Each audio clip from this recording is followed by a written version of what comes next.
People across the world facing a tough choice, continue their dream of education or drop out to help their family put food on the table. You can help change their future in a single moment. See how far your support can go at unbound.org.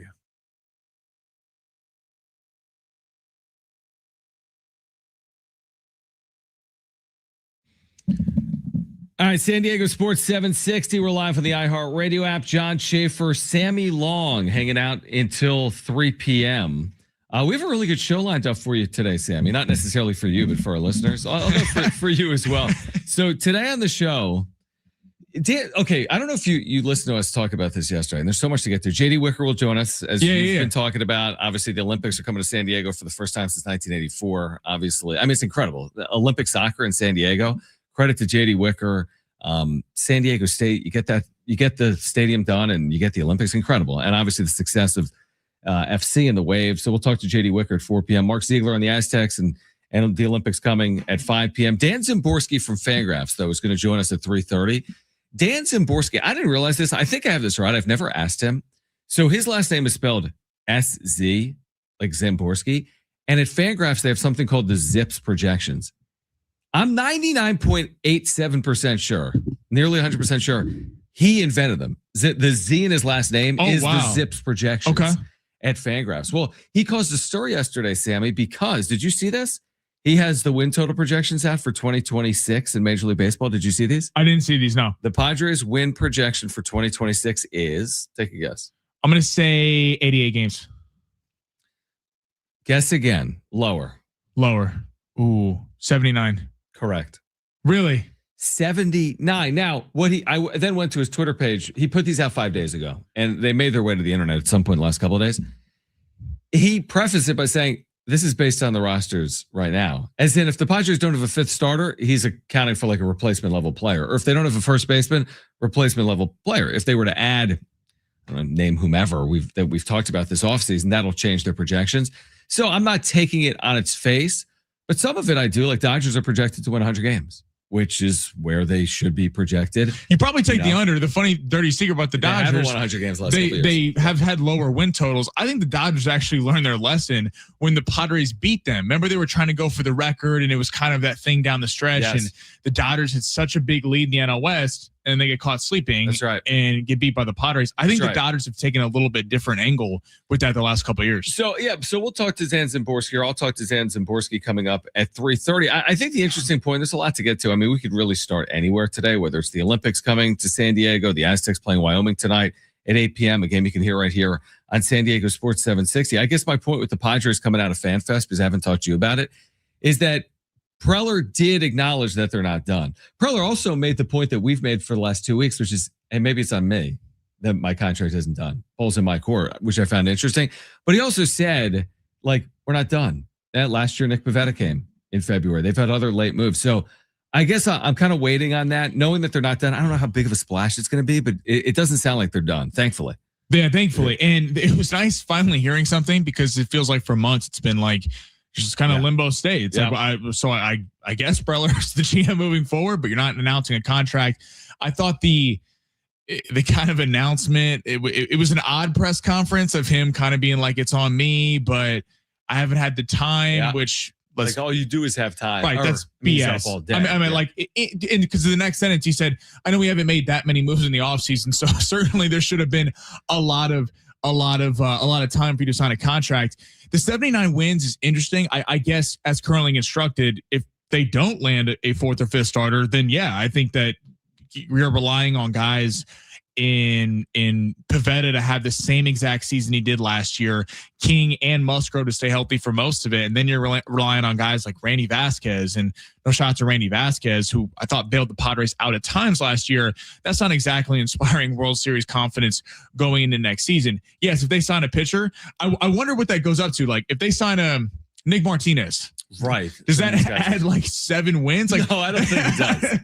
Well, it's like people said when they saw 79, people were like, was Dylan Cease really worth 11 wins? Like, right. Like basically, what's the biggest difference between the Padres, let's say a year ago, and the Padres a year later? I mean, because I don't know that Arise is some massive loss. Is it right? I was gonna say, what is it? Is it Dylan Cease? Okay, but Dylan Cease didn't have a great year. Is it Luis Arise? Okay, but Arise didn't have a great year. I mean, Michael King is back. Shoot, they've added Joe Musgrove.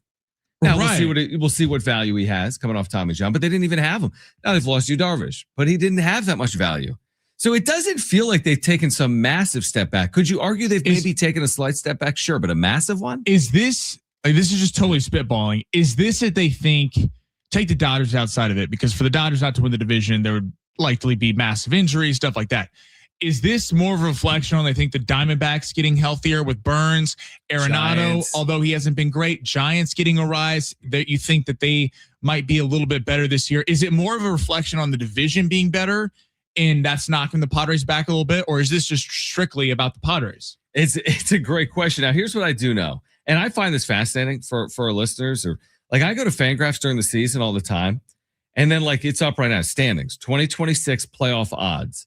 And you just click on it. And this updates every single time there's a transaction or a completed game once we get into the season. So like you start 1-0, like your chances go up. As stupid as that sounds, right. Over 162. But so when the Padres were what, 17-3, 14-3, it was going to the roof. Yeah, exactly. But like, listen to this. Not only are they projected to win 79 games right now, it's 79.2.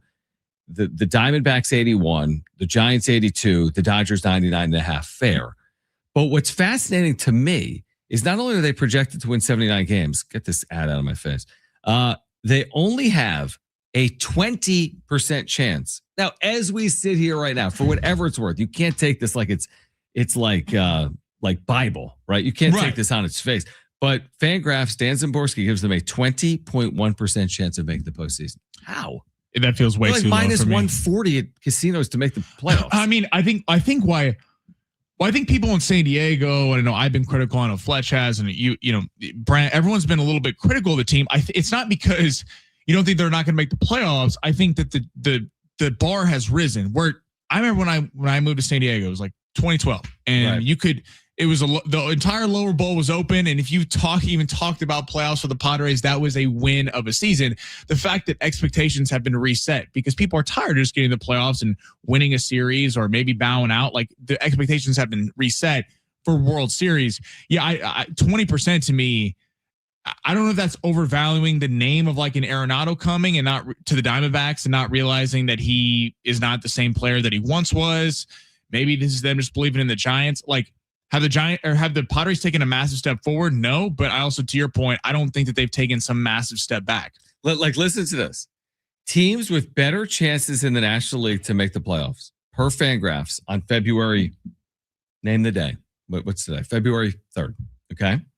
Teams with better percent chance to make the postseason. Atlanta, I can buy it. Okay. All the injuries bounce back. They have an 87.5% chance to make the postseason. Okay. It was a little high. Mets, 80%. Phillies, 66%. Cubs, 62%. Brewers, 42%. This is where it gets sketched to me. Pirates, 37.5%. Why? Because they finally spent money.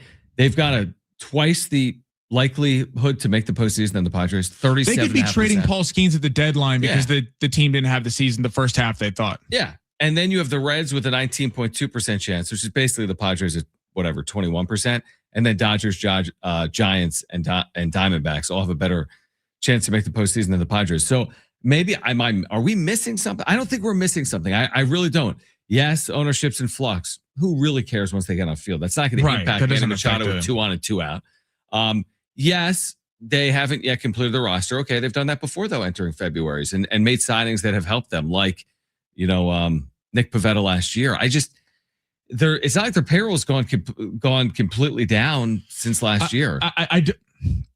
Again, Arise, Cease, and Suarez are all big names. Yep. Like the casual baseball fan who doesn't watch. Yeah, like, oh, those are, man, they lost a ton. You lost Suarez. And people that became a thing. People, not just San Diego, were coming around the country like, oh, that's Suarez Miller back end. Like, that's a fun back end just to watch in baseball. So I think we could be Luis Arraez, former batting champ. Like you're looking at guys with big names that I think all of us who watched and followed the team last year realized Dylan Cease couldn't go past the 4th inning. And Arraez probably got a little too much flack at times, but was terrible with runners in scoring position. Suarez, yes, is a big loss, but I think a guy like David Morgan probably on any other team would have been a valued back end piece, but because the Padres were so talented, he didn't get his shot. So I feel like maybe, David Morgan isn't some big name that's swaying games for you. Maybe Padre fans are looking at this as, hey, we think we have some pieces to fill in here. And nationally, when you go Cease, Arise, and Suarez are gone, they must take a step back, when I don't know if that's necessarily the case. Like, Brent, what's the movie where they like Major League? Great. They're like taking a piece off until they like clinch the division or whatever, right? I don't even remember. What was they're that trying to lose to go to Miami? Like, that was their owner. Their owner or whatever, yeah.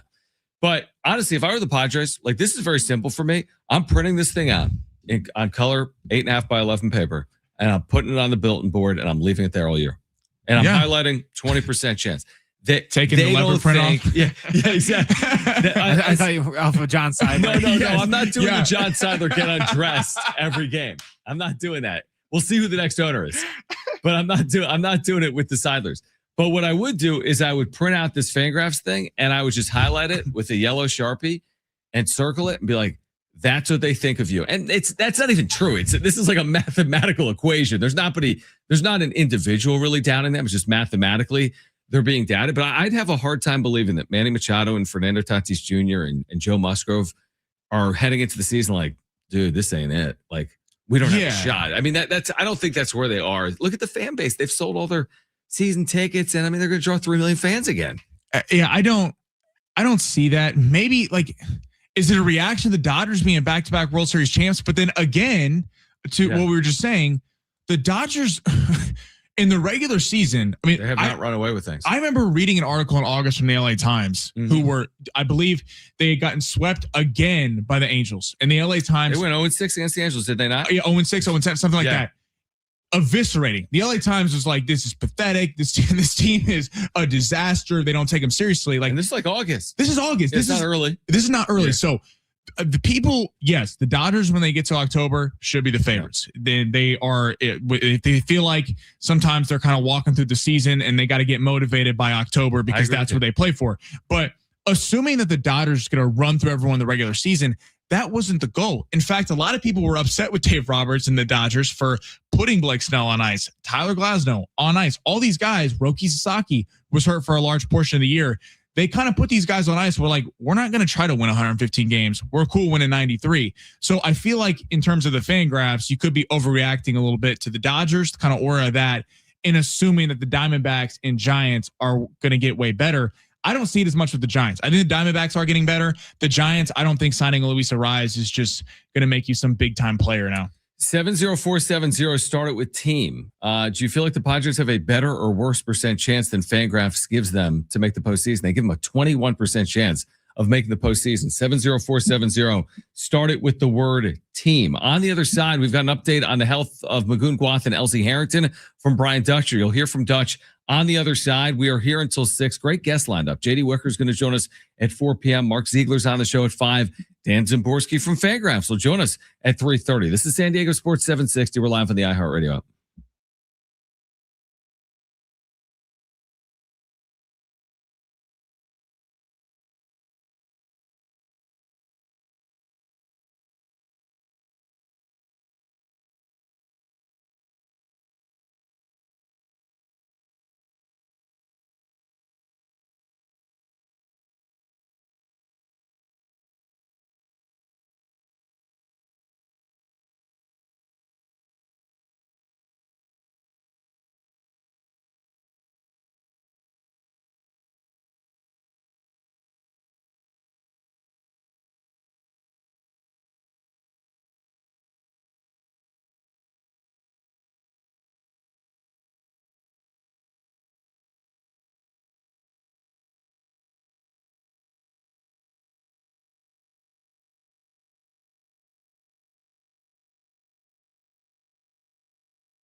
All right, John Schaefer, Sammy Long, Dan Zimborski, Fangraphs at 3:30. JD Wicker, San Diego State's athletic director, back with us at 4 p.m. Mark Ziegler will join us at 5 p.m. Again, Olympic soccer is coming to San Diego. So more on that coming up over the course of the show. We do have Aztec basketball tonight at 8, pregame coverage at 7. You're not going to be there, are you, Sammy? I'm not. They are. He's You're doing, like Jim. Yes, he. So I was part of the pregame, but I'm only part of the pregame when it's on the outside. We're at the desk, not when we're courtside. Not when we're courtside. Although you did do courtside one day because Ben missed the show, didn't it? Or yeah, I was outside. Fletch had his wife's birthday or something. Yeah. And then so basically what Ben does is takes the courtside tickets for himself and ices me out. Oh, that's what he does. And then gets in the next day and he's like, man, I'm so tired. I was at the Aztec game and then I had to get up at 3 a.m. for the rock show. Bro, your show doesn't start till 6 a.m. That's what I told him. No, he's got, honestly, during the week, like I get, like that's he's got a crazy hard. schedule. It's hard to work at night and then work at 5 in the morning the next day. Anyway, Aztecs in Wyoming tonight. This is I'll say it. I'm gonna use the M word. It's actually 2 words. It's from an at-large perspective, it's a must-win. Yeah, you can't lose to Wyoming at home. Simple as that. Could you still make the tournament? Yes, because you could win the Mountain West tournament. But from an at-large perspective, it's a must-win tonight against Wyoming. So let's get an update from Brian Dutcher. This was yesterday with the media. I think the way the question was phrased is something along the lines of, are Magoon Guath and LZ Harrington far off from returning still?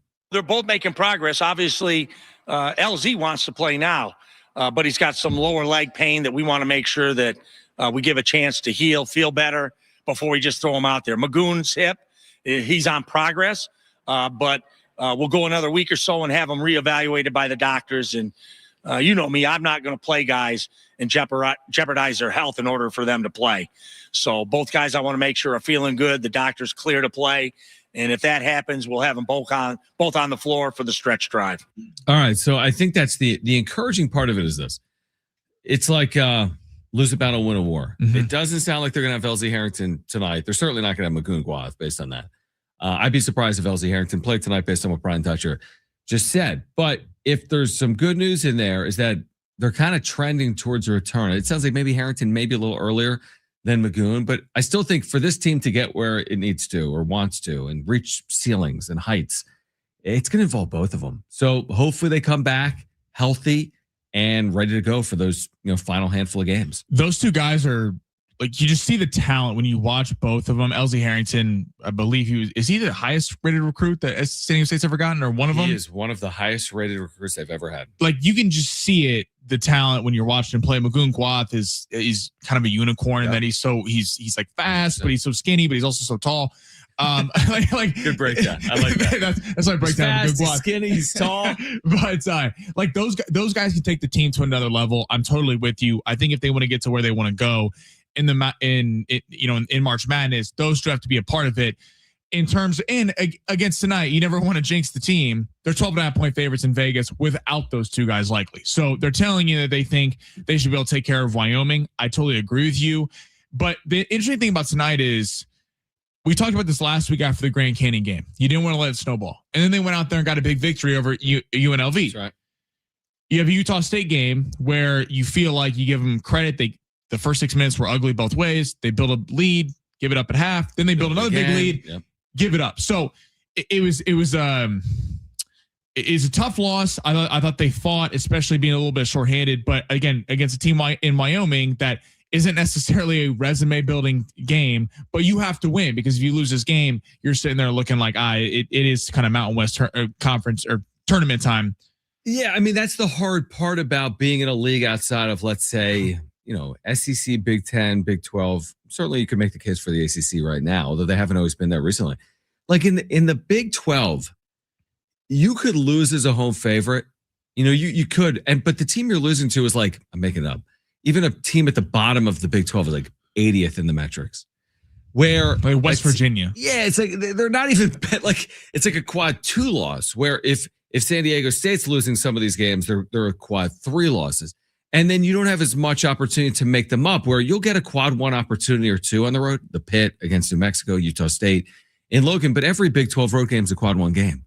So you're only being asked to you could go in the Big 12 3-7 on the road, but they have 3 quad 1 wins and 7 quad 1 losses. So it's almost better than going 7-3, but not securing any quad one road wins. Right. I mean, look at Kansas. They played BYU 13th in the country on Saturday, and they turn around and play Texas Tech. They beat them again. They beat them again. Yeah, on the road. So you get so many opportunities to improve your resume.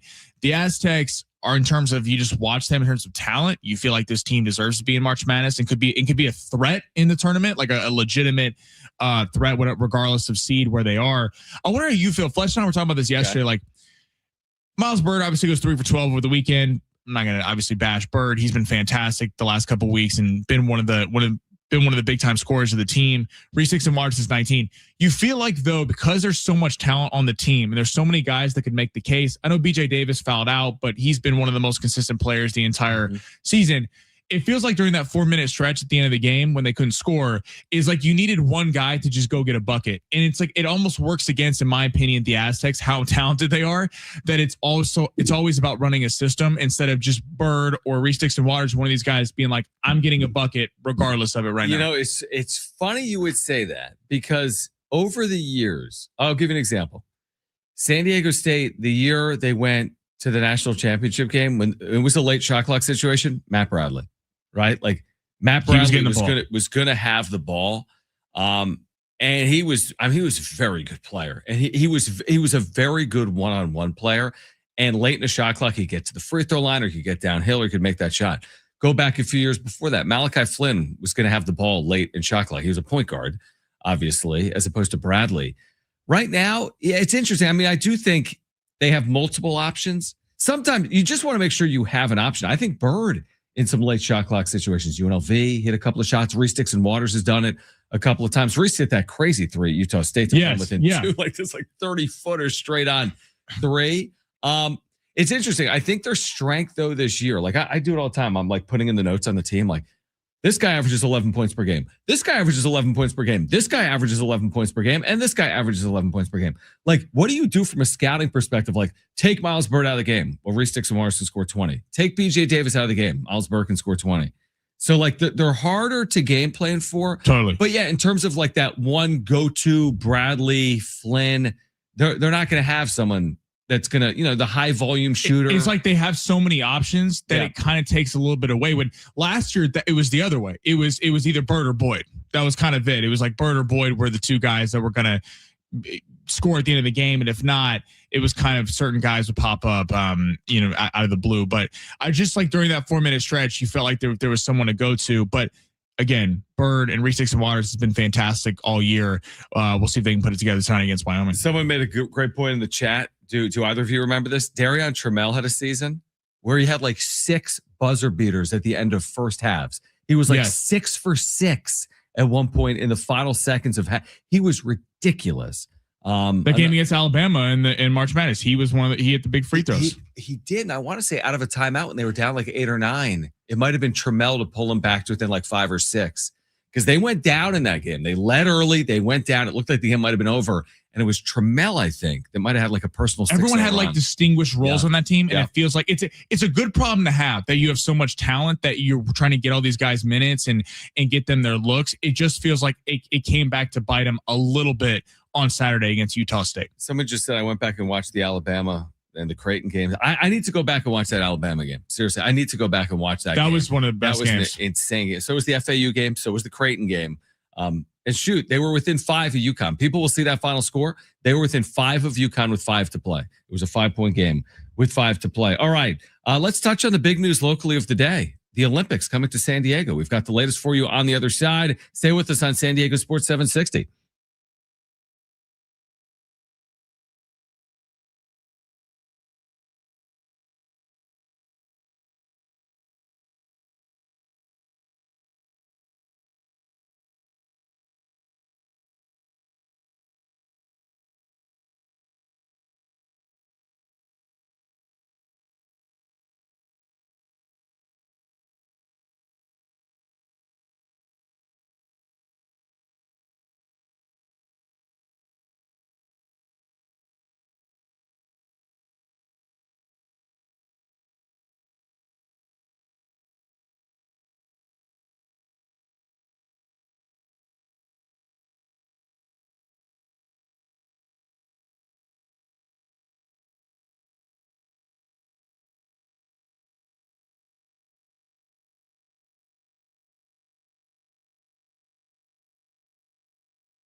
This report is sponsored by Positive Coaching Alliance.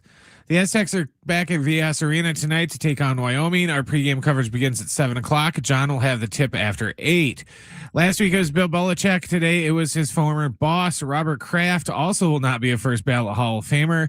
Just like Belichick, he did not receive the required amount of votes to become a first ballot Hall of Famer. The actual class of 2026 will be announced Thursday night at NFL Honors in San Francisco. In NBA news, the Jazz are acquiring star forward Jaren Jackson Jr. from the Grizzlies for 3 first-round picks and 4 players.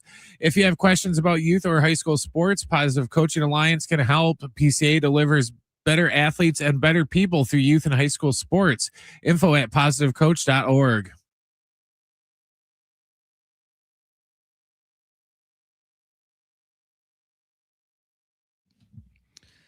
All right, John Schaefer, Sammy Long, San Diego Sports 760. Dan Zimborski, Fangraphs will join us at 3:30. Brent, where are my there's normally live reads that we read live. This is my fault. Brent's very. I will say. Happened? I take full blame. Brent sent an email this morning that I should have printed it out. I thought Fletch printed it out, and then now it's 2:30 and there's no reads, which is fine. It's fine. We'll get to them. It's a long show. We have plenty of time. But you guys talked about this. I love this. That we had a listener. Yes, Michelle. Right? Michelle. Who texted in the keyword, which you can do like every hour for a chance to win $1,000. Yeah. And Michelle was listening on 760. iHeart now has close to 900 stations in the country. And think about how many people are listening over the course of a day to an iHeart station. New York, LA, San Diego, San Francisco, wherever. And one of our listeners last week won $1,000. So you have a chance by listening to the station to win $1,000 every hour. And Michelle did that last week. All right, Dan Zimborski is going to join us coming up at 3:30. Coming up at 4, JD Wicker on what we're about to talk about. And then at 5 p.m., Mark Ziegler on the Aztecs, and also what we're about to talk about. What are we about to talk about? The Olympics. The Olympic Games are coming to San Diego in 2028, in 2 years. Of course, these are the LA Games. And I remember, first of all, we've known the games are coming to LA for at least a half decade at this point, probably 5 or 6 years. And I remember thinking in that exact moment, I'm like, I wonder if San Diego is going to have opportunities when you think about the locale and the venues. Well, I was just making it up at the time, because there's every event, like from surfing to equestrian to golf to soccer. Like, is San Diego going to have a chance to get involved? Yeah, LA's a big city. There's lots of venues. And it's, they're stretching it all the way to like Long Beaches. And there's all kinds of areas to use in Los Angeles. But the fact that you're getting soccer, whether it's men's or women's or both, we know soccer is coming to Snapdragon Stadium, and JD Wicker will join us at 4 p.m. I remember when JD was going through the process of, getting the land acquisition. There was the vote for the land, talking about, hey, we're going to get Major League Soccer, which came to fruition. Obviously, the Aztecs are going to play football there. We're going to get professional soccer for women, and we have obviously the Wave, which have been super successful. We're going to get international matches, which they've had, concerts, which they've had, and now Olympic soccer. That's really cool. I think for San Diego to be a part of the LA Games in 2028, again, people have the opportunity to go there as well, but it's going to be pretty special. It's going to be awesome. I'm super stoked for it. And we Fletcher and I talked to Mark Neville a little bit earlier. Yeah.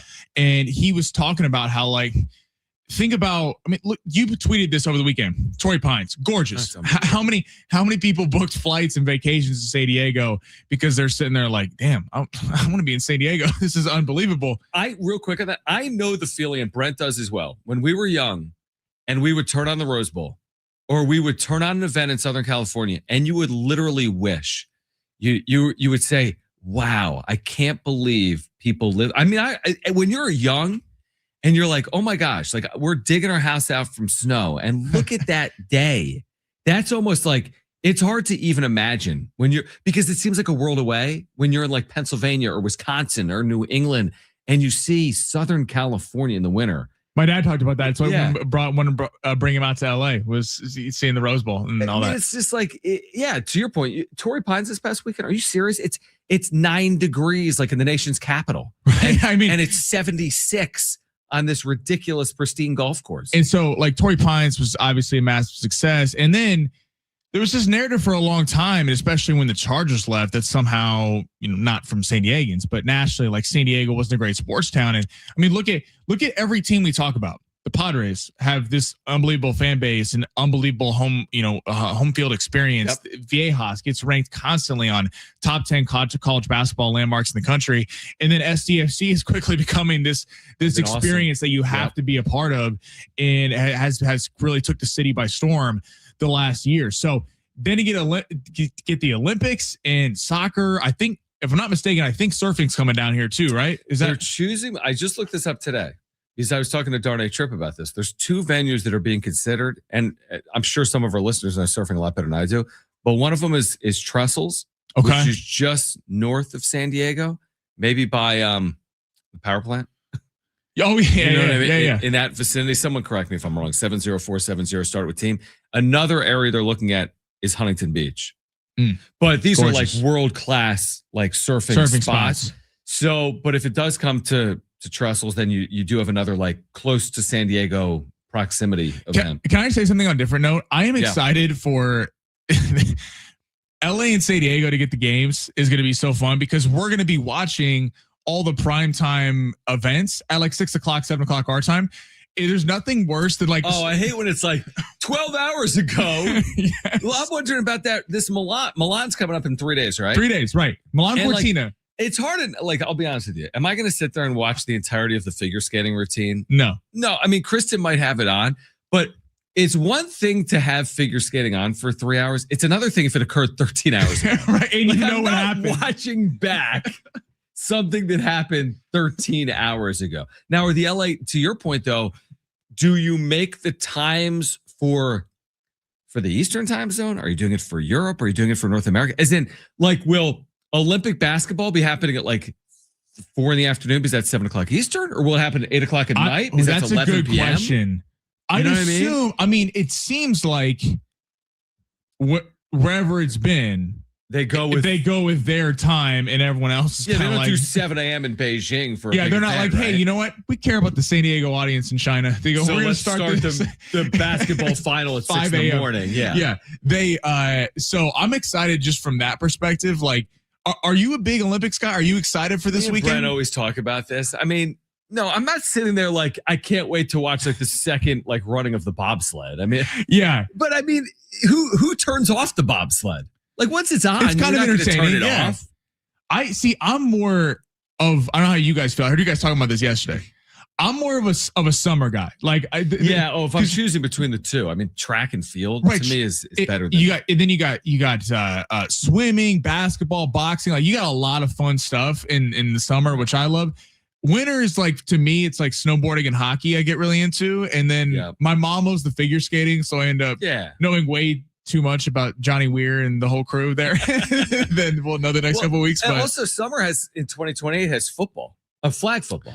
And by the way, if we're not winning a gold in that, then the sport's not real, right? Like, I don't know what they're going to do to equal the. We should be winning those games 150-0. I said this earlier. When Lamar Jackson and Tyreek Hill are running a read option on Uzbekistan, with it's going to be. You should not be able to catch them, right? They should be unbelievably stacked. How are you choosing like the 6 Americans? I think first off, you go speed. It has to be Lamar, Tyreek, Devon Achane. A little older, a couple years from now, there's a younger you crop don't want, of player. Like, I'm a Chiefs fan. You don't want Mahomes or Stafford or somebody like that. We're going pure athleticism.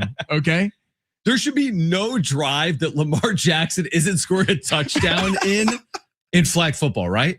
There should not be a drive that does not end in 7 If points. we mess around and do something where we're sending college kids or high school kids, don't give me amateur flag football. No, I don't need to hear about how some other country beat us in one of the greatest sport in American history. Anyway, this is a long way of saying, though, soccer is coming to Snapdragon Stadium in the Olympics. Yes, and JD Wicker will join us with more on that coming up at 4 p.m. Mark Ziegler, he was at the press conference today. He'll get us ready for the Aztecs as well. He'll join us at 5.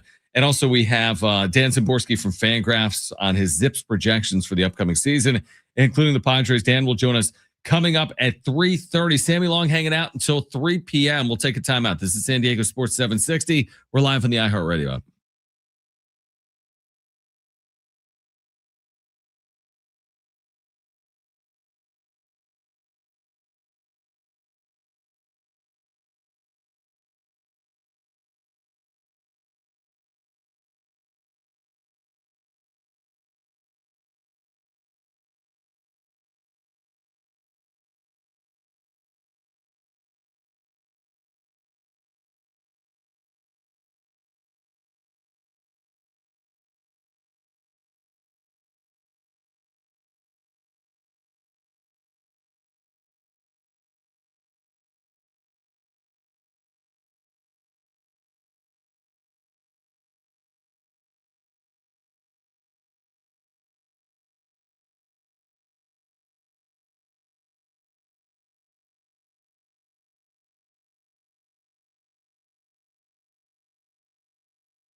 All right, John Schaefer, Sammy Long. Sammy, we are 5 days out. Super Bowl Sunday, Super Bowl 60, Seahawks and Pats coming up in 5 days. As we get closer, we had yesterday Will Brinson. He's like, I would not be surprised if the Seahawks ended up blowing out New England.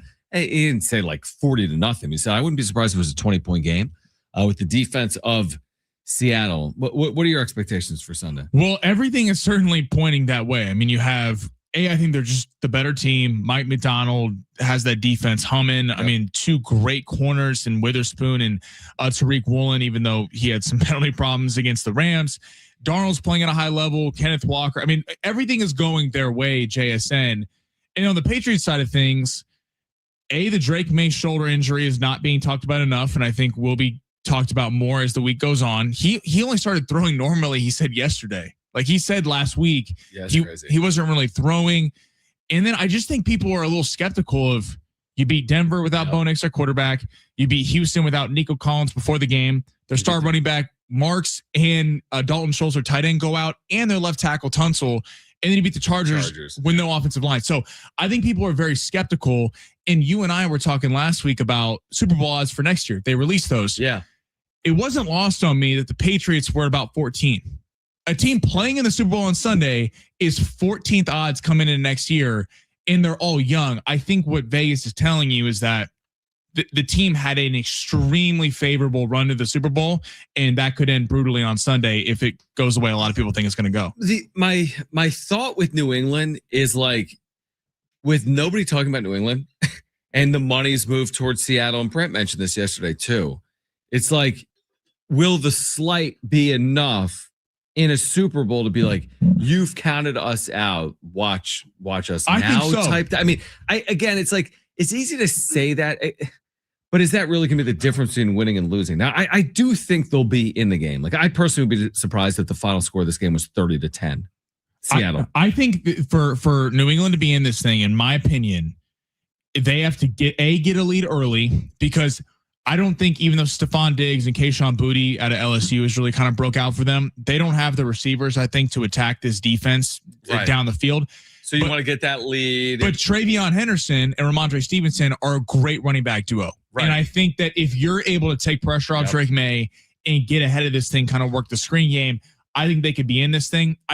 I do see that angle, like everyone, because they didn't look good against Denver. They didn't even score one legit touchdown. The touchdown came on the Stidham fumble at the 8-yard line. So people are really counting them out. I'm not going to sit here and call blowout. I do think Seattle wins the game. Like, Seattle is just the more talented team, but I do think there is a path for the Patriots winning. And great, now we need more New England dynasty. Yeah, I mean, that is kind of interesting. I mean, I tend to think that no matter who wins this game, you're not entering some era where you see the winner win another, let's say, in the next 2 years. So I don't think the winner, regardless of team, Seattle or New England. I agree. I don't even think they're in a Super Bowl in the next 2 years. Now, that's a credit to the NFL, because you have a level of variance. Yes, you've had very good teams. Kansas City's been right there as among the most dominant teams in recent NFL history. Philadelphia's appeared in multiple recent Super Bowls, including winning last year in blowout fashion. But I think what people do enjoy is the idea that, hey, like on any given season, forget about Sunday, who would have ever thought heading into the year, Seattle and New England? Who would have ever thought that? Now, I'm not saying that Cleveland's going to get there next year, but it wouldn't be overly shocking if you had, again, fresh blood again next year. Like, it may not be Kansas City again next year. It may not be New England. It could be Buffalo. It could be Baltimore, or whomever. It could be the Chargers at some point in the next 3 years. To that point, I think what used to be when Brady, the Patriots were running everything. Yeah, is you really Manning with the Colts. Yep. But you think about that, you had three quarterbacks in the AFC. You had Breeze, or it's not Breeze, excuse me, Brady, Manning, and then Roethlisberger. Yep. And if you want to throw Rivers in that category, he was elite, but obviously never broke through in the postseason. So there was really this revolving door, and we know in the NFL, to win, you have to have a QB. You got to have an elite quarterback, and if you don't, it's hard pressed for you to get to a Super Bowl. And so you kind of knew it was going to be one of those three teams competing every year. Let's look at the AFC. We talk about a lot. Mahomes, Lamar, and Burrow missed the postseason. Does anyone expect that all three of them are going to miss next year? No. In fact, all three of them could be back in next year. So you're dealing with those three plus Josh Allen, plus Herbert with a healthy offensive line, plus who knows, Bo Nix. I have reservations on the Broncos, but Bo Nix is going to be back. That's only the AFC side. And to your point about Seattle, I think Darnold on this team is really good and young, but they're in a division with the Niners and the Rams. Brent's Bears aren't going anywhere. Jaden Daniels is coming back. I mean, so you're just sitting there like there's so many talented teams to pick both of them back next year just because they're here. I agree with you. I don't think either of them get back next year. Yeah, I mean, the fact that it's kind of crazy. You look up like both of these teams are 14-3 in the regular season. Shoot, though, you think about how go back to week 18, Seattle at San Francisco. And San Francisco breaks out their like black uniforms. They were rolling. Remember, heading into that, San Francisco was one of the hottest teams in the NFL, right? I mean, they were really playing well. And they laid an egg. Now, credit Seattle. Seattle's a very good team. Seattle, though, remember, they left 17 points out there that day. But they didn't even look very good offensively in that game. They left kind of the door open for San Francisco, but how different it would have been potentially if San Francisco won as a home favorite in week 18. I don't even know if they were favored, but San Francisco, if they defend home would have turf, went through Santa Clara. Yeah, it's so fascinating how it all plays out. And then Seattle gets home field, and now they're in the Super Bowl, and they're back in Santa Clara, obviously. But yeah, again, I hope it's a good game. I think there's a chance it's a good game. I personally would be surprised if New England won, but then again, it is the NFL. You've mentioned, I've heard like the promo running, like. At this level of the NFL, what are we talking about? The differences are so thin. You're talking about a moment, a call, a play. That's what we're talking about. This game absolutely could be determined by a play. And I think that I'm with you on neither team gets back next year. Seattle would have a better chance to me because I do think they are the start of not a dynasty, but I think that they're a start of a team that perennially in the NFC is going to be a player. The Patriots, given what we've talked about maybe they had the easiest schedule in 26 years statistically in terms of strength of opponent, and then you have an extremely easy playoff schedule considering the amount of injury luck the other teams had. If they get blown out in this game, people are like, oh, okay, like they like this team isn't even close. Are they a playoff? It sounds crazy. Are they a playoff team next year with Buffalo back in the conversation in their own division? That's a great point. So now if they go win, then the conversation changes and everyone's like, okay, well, they won a Super Bowl. They beat a Seattle team. That was very hot. But this Patriot game, like this is not just, oh, we made a Super Bowl, build off it next year. I think people have major questions if they don't show up on Sunday about if this team was to sort of really benefit of a terrible schedule. Brian, is that, I just saw you're going through TV Guide. Is the Westminster Dog Show live?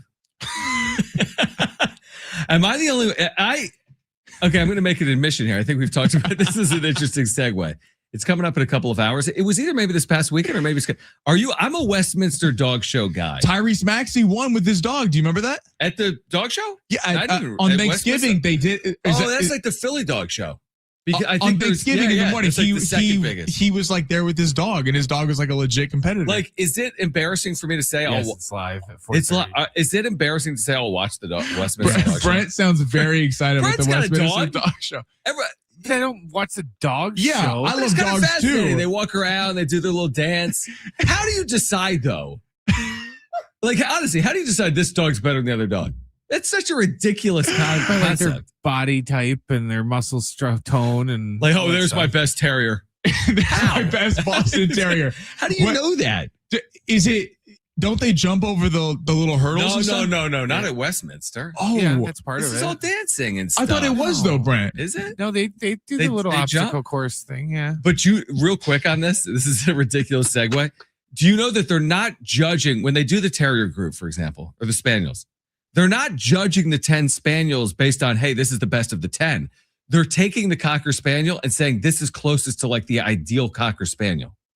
I feel like there's an undertow of racism and stuff here. There's the ideal Cocker Spaniel. It's a little odd, but you know what? I'm pretty sure that's what it is. Like the perfect Cocker Spaniel looks like this, and this dude is really close to the perfect Cocker Spaniel. What if we did the next hour of the show, just talk about the Westminster Dog Show and didn't say anything to anyone? People just tuning in, getting a full breakdown. And we never No, I'm not opposed to it. I used to hate that stupid dog show because when I was a kid, you won't remember this because you don't watch wrestling. And Sammy, you're too young. That used to preempt WWE Raw on the Oh, USA Network. that's hilarious. So I would be mad because for like 2 weeks you wouldn't be able to watch The dog WWE show. or they'd The have to dog move show. it because of the dog show. Yes. Wow, that's right, well. fascinating. I didn't know. I mean, Anyway, listen, what we've been watching the last couple of days, the indoor golf stuff. I'll take Westminster Dog Show. over Okay, the I'm indoor with you on golf that. tour. I'll that's take that. that's Okay. bad, dude. I don't. Well, anyway, we'll get to the Westminster later on. Sammy, appreciate you, man. You guys are the best. Come man. on back tomorrow. All right, on the other side, available free That's agent. best bets tomorrow, Sammy. Westminster Dog Yeah. Show. Yeah, Wait, Terrier Group. Wait, what did Brent say? I took my headphones That's off. best That's bets. best bets tomorrow. Oh, Dog yes. show. Yeah. Dog Yes. show bets. Who do you like in the Terrier Group? Some over-unders, first The scores. Boston Terriers minus 150 in the Terrier Corruption, Group. the Westminster Dog Show. Dan Zimborski, Fangraphs at 3:30. Available starting pitchers still in the market for the Padres. We'll discuss coming up next on San Diego Sports 760.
This report is sponsored by Anderson Plumbing, Heating, and Air.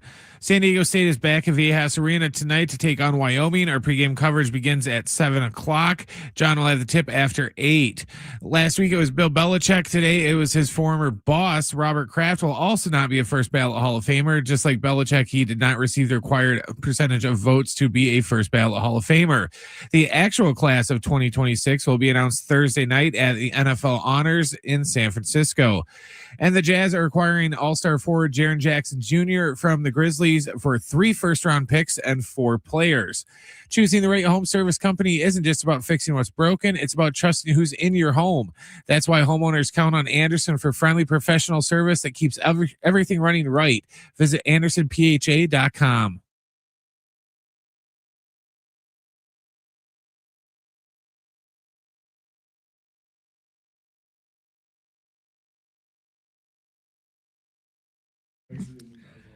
All right, John Schaefer and Sammy Long.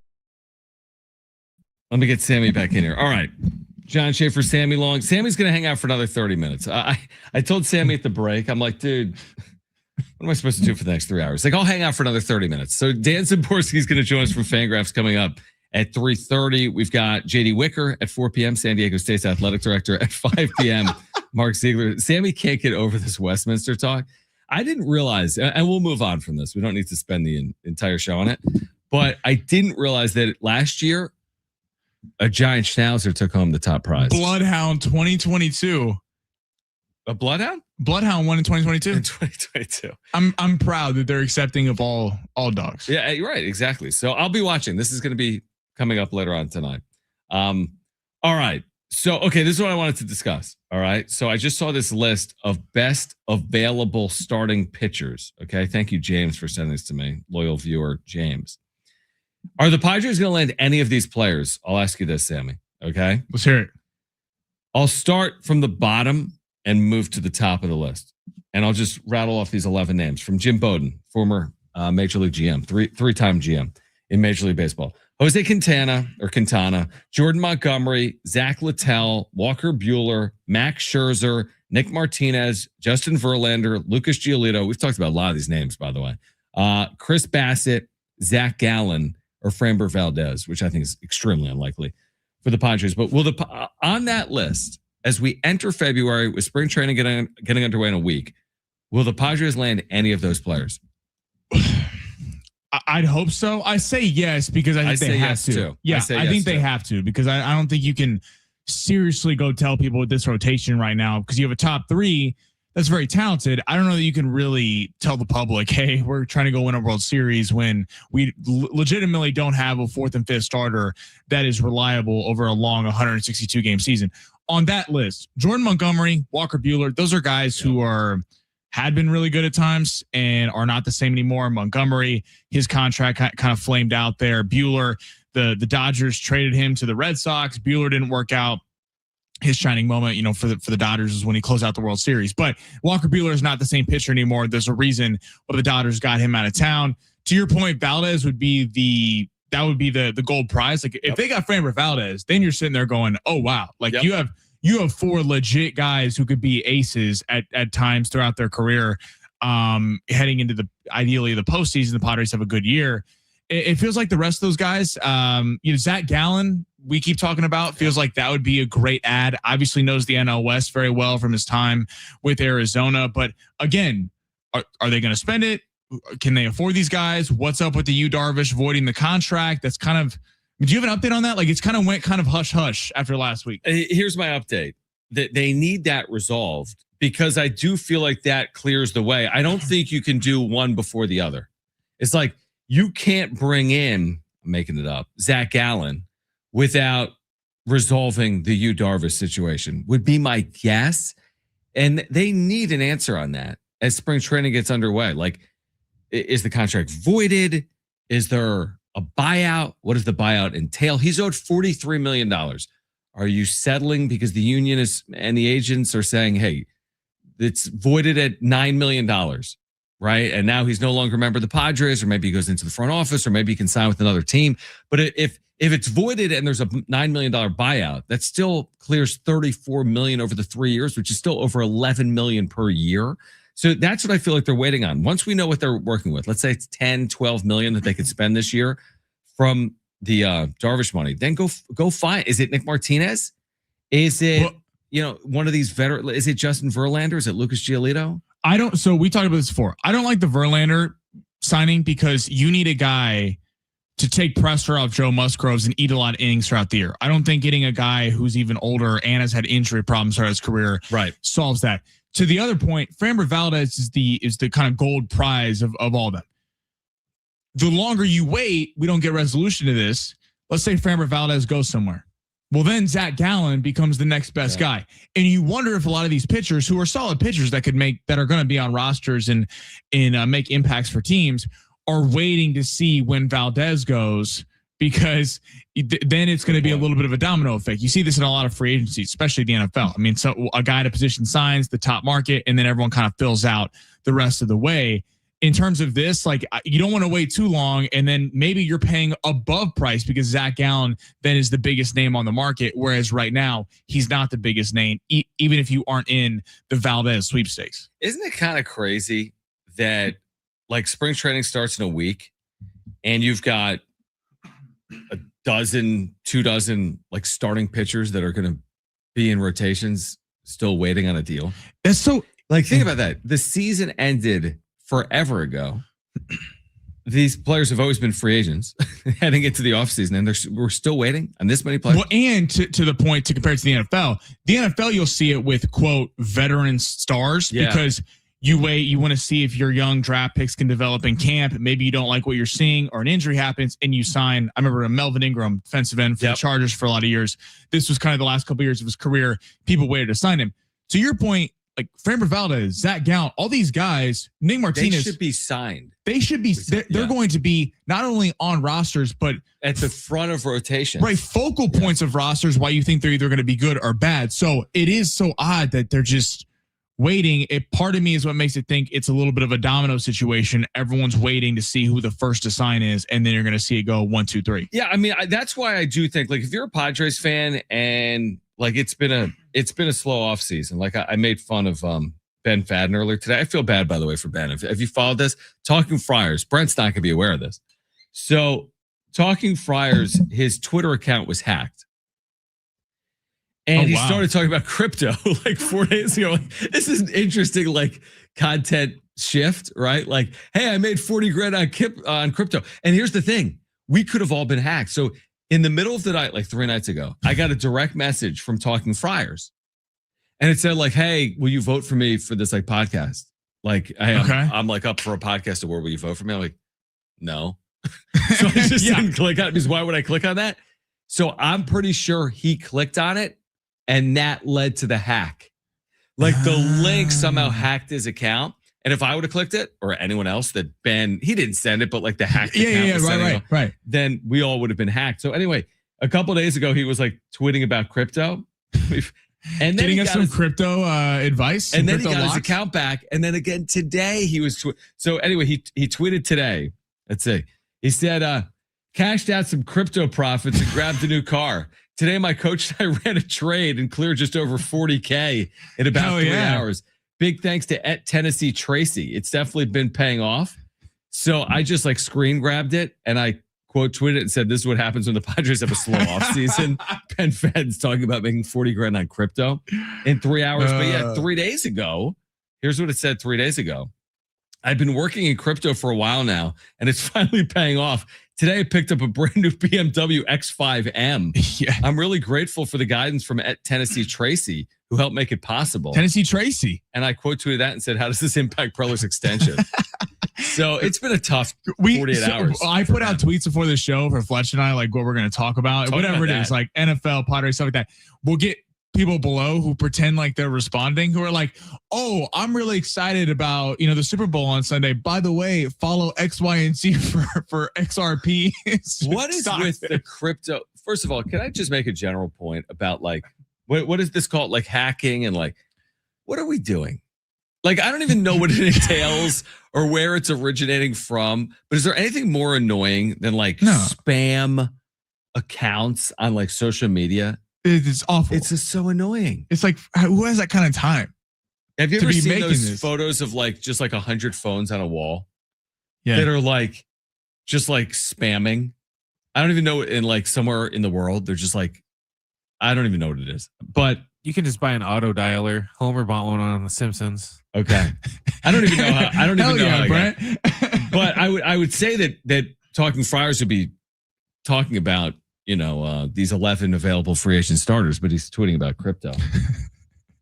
I'm gonna follow at the Sammy Long for stock tips later on. Right, but there is nothing worse than like a hacked account. Oh, it's in awful. general, like well, yeah, and then it gets people like star athletes. Like you wonder like why you would even have social media because someone hacks your account, you say something, and then all of a sudden it's like you can apologize, but they're like, oh, you said it. You're like, no. And imagine like if you're a star athlete, imagine replying to someone's DM. Like at any point, because they could screen grab it and they could like use it. You know what I mean? Like anything you ever say to someone. I have never understood. So like athletes, AJ Brown is a prime example of this. AJ Brown goes on Twitch streams and he's just playing video games. And he's like, you forget you're on camera and he's just like talking, answering questions for hours. So of course, when you're going to talking, you're going to say something. You're going to say something controversial. They're going to get you to say something. I've never understood why athletes do like live streams and where they're just like, not like an interview where you're kind of on for it, but you're just kind of casually sitting there like you're talking with your boys on the couch watching TV. Well, they're just like us too, though. It's like everyone uses social that like, even if you're an athlete, like they get tempted to use it. And then all of a sudden there's so many negatives that are attached to it. It's just funny because it's funny, but it's not funny. It's funny because you think if someone's going to hack Ben's account, then it would be like, the Padres suck or something like that. Not Dodgers account. Not all of this. Hey, did you know that I'm secretly a stock market crypto genius and I've been acquiring wealth? Some people that have fallen for this scam has been playing out like across like sports media. Because I've seen some people saying like, if you get this type of like DM or tweet, don't click on it. But there have been people like high level accounts, maybe at like ESPN or other national outlets, that have had to restart their accounts because of this hack. Oh, lose all their followers. Yeah, like that would be so annoying. All right. I don't even know how we got there. Anyway, Dan Szymborski is going to join us coming up at 3:30 with more on his Zips projections for the upcoming 2026 baseball season. So Dan Szymborski will join us coming up at 3:30. Mark Ziegler at 5 p.m. J.D. Wicker, San Diego State's athletic director, with more on Olympic soccer coming to San Diego at Snapdragon Stadium. The Aztecs heading to the Pac-12 and much more. Aztec basketball. J.D. Wicker is going to join us live coming up at 4 p.m. Sammy Long hanging out for another 15 minutes or so. This is San Diego Sports 760. We're live on the iHeartRadio app.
All right, so the NBA trade deadline, John Schaefer, Sammy Long, Dan Zaborski, Fangraphs coming up in 12 minutes.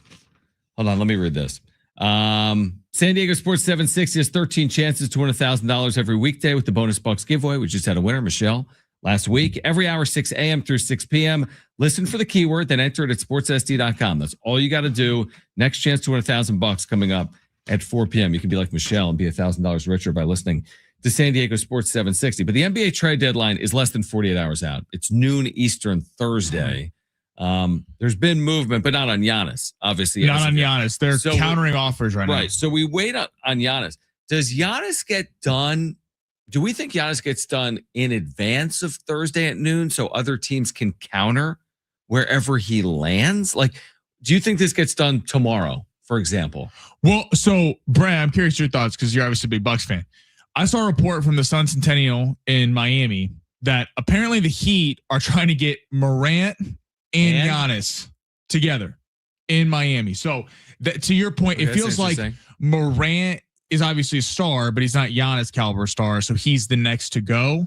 So I could see a lot of teams who lose out on Giannis. Like Minnesota wants Giannis. I could certainly see Minnesota trying to get Ja and give Anthony Edwards a little bit of a running mate there. So I wonder if it's a package. It just feels like with Giannis and the Bucks, it's like every team's offer, whether it's Minnesota, Miami, New York, all these teams can get better in the offseason because more picks are going to get freed up outside of Golden State. Golden State's the only one that it's basically going to remain the same package. So I guess it's kind of on the Bucks to decide they like that Golden State package. I kind of feel like Ja's the consolation prize right now, to where whatever team doesn't get Giannis, they're just going to have to try and settle and get. I agree. Make a point on Ja, and I haven't been watching him every night. His numbers this year are awful. Like, here's the example. He's shooting 41% from the field. 2 years ago, he shot 47.5%. He's shooting 23.5% from three. 23.5. Now, last year he shot 31%, which isn't good from three. Like, he's averaging 19 points per game. My guy, he's only 26. Maybe it's just product of the circumstance. He hasn't been fully healthy. Surroundings. Maybe it's time for a change of scenery. I think part of that, not to defend John Morant, because John Morant's had a lot of stuff that you can tell he doesn't really want to be there and wants to be on his way out. Now, at first, that whole kind of core that we thought was kind of going to be a threat in the Western Conference, your Desmond Bane, Jaren Jackson Jr., Ja, Dylan Brooks, that whole kind of core people thought was going to dominate for a quick minute there. Yeah, it didn't happen. Bane gets shipped off to the Magic in the offseason. Brooks is gone. Not that Brooks was a great shooter with them, but has developed into a good scorer. Bane bailed him out a lot because Brooks always took the best offensive player defensively, and then Bane was kind of his wing disher. Now it's kind of him by himself and Jaren Jackson Jr., who's better on the defensive end. So I think Ja will be much better in a new change of scenery. And like real quick, like in 2021-22, so you're going back now. In 2021-22, and he was like, let's say 22 years old, something like that. He averaged 27.5 points, shot 49.3% from the field, 34.4% from three, and averaged 7 assists per game. Now he's averaging 8 assists with 4 turnovers per game right now. So now maybe it is a change of scenery. I also feel like at one point, this guy was, I'm not saying he was the face of the league, but he was on his way, an emerging face in the league, a little bit like Tatis, truthfully. It's funny. They're very similar careers. It's interesting because, aren't they? Like, Tatis is still a star of stars, certainly locally. And I'm sure in Memphis, John Morant is a massive star. But it's like, man, a lot has changed around John with the league over the last handful of years. Isn't it funny how the top of that draft, Zion Williamson and John Morant, could you be categorized both of them as, quote, bust, even though when they're on the court, they're both unbelievable because for various reasons, Zion can't stay healthy and Ja has had off the court stuff, which is why he hasn't really been able to. It's like they're kind of busts, but because of external circumstances, not in the traditional, they just can't play the game of basketball bust. I'm more worried about Ja because he's a head case. Yeah, he is. Between constantly, posting all the gun stuff on his social media and then doing the finger guns even after, after they're like, dude, don't do that. His dad. And then he does it anyways, just to spite him. So that's, mostly what I'm worried about is what's to prevent him from, say, I trade for him and then all of a sudden he gets bored and then just starts, Yeah, you got to keep him happy. Going into job mode again. Here's the thing. When you work for someone, there's just rules. You know what I mean? So I get it. You might not like the rules. And we're all like, we all have an amount of freedom just as citizens, but we also then work for someone. So your freedoms aren't extended to your workplace. And Jon may not like certain things, whether it's the way the NBA has treated him, whether the way the Grizzlies have treated him. But Bud, they're paying you $40 million a year. So you got to go with the flow. To Brent's point, maybe you disagree with it. Maybe there's certain things you wish you could do. But like at some point, you're going to have to like play within the rules and do everything in your power within the white lines to put yourself in a position to be successful. It's not like he's been canceled, but he's almost kind of been like canceled in basketball circles. It's just, right. It's just he was, to your point, kind of rising to be one of the faces of the league. People like, there's been a big question in the NBA. Can the face of the league be a European player? Is it more marketable if it's an American player? John Morant, he had the smile. He had his game reminded you of like a Derrick Rose. In fact, it was kind of a 100%. Throwback 90s style player, not just about the three ball. And it hasn't really worked out now. I do think it's a trickle down back. Like Giannis is obviously the prize. And if you go out on Giannis, then you got Ja, Anthony Davis for perennial contender. Like, it just feels like people smell a little bit of blood in the water in Oklahoma City. Not that they're not the favorite, but they haven't been quite as good as they were the first month of the season. And I think you're seeing teams load up because of that. I think the problem that the Bucks are having right now is they're just getting flooded with so many deals that it's taking them forever to kind of dig through them. Because it's not like one of those situations where there's only one or two teams that can actually, trade for Giannis. So everyone can. So, at the most they have 5 offers to look through and counter through. There's at least 8 or 9 teams that have allegedly been talking to them. So, and with all the draft pick scenarios, do they want to go with players? Do they want to go with draft picks? Do you think he gets moved by Thursday? Oh, he's getting moved, right? I don't know. I think he gets moved. See, if it's like you brought it up, if they wait till the off season, they'll know what picks San Antonio is going to have and stuff like that. Yeah. So instead of just taking the picks and then hoping that, they're good picks, they'll know instead of going, oh, okay, we're going to trade for these, picks and then get stuck with, 4 12th, picks in the first round. Right. Yeah. I mean, I think he gets, I just wonder this real quick. And we have Dan Zimborski on the other side. Is John Morant going to end up with like the Wizards and we never hear from him again, like Trae Young? Like, are we ever going to, is there a second act for Ja where he's back on like a national profile, or is it just like kind of done? That would be kind of funny because I used to get them mixed up when they first came in. Trae and Ja. The one thing I will say, and we're going to break, is Ja as a number 2 somewhere, i.e. Minnesota, like Miami as Giannis, and he doesn't have to be the forward-facing player of the franchise. I think we could see an amazing John Morant that we haven't seen before back to his earlier days, whereas in Minnesota, he's supposed to be the number 1 on a championship team, and that obviously has not worked out the way they wanted it to. Yeah, no doubt. Sammy, appreciate you, man. You boys the best. All right, Dan Zimborski on the other side from Fangraphs with his projections for 2026, including for the Padres. That's next on 760.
This report is sponsored by Positive Coaching Alliance.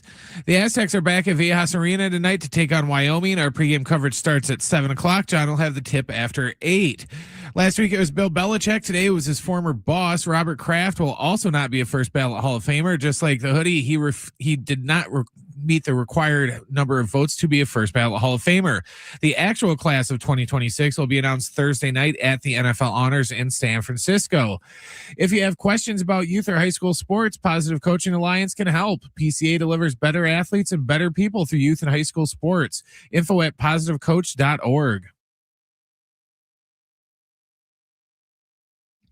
All right, let's get Dan Szymborski in here. He's been with us so many times over the years. San Diego Sports 760. Great to connect with Dan Szymborski from Fangraphs. Baseball is coming.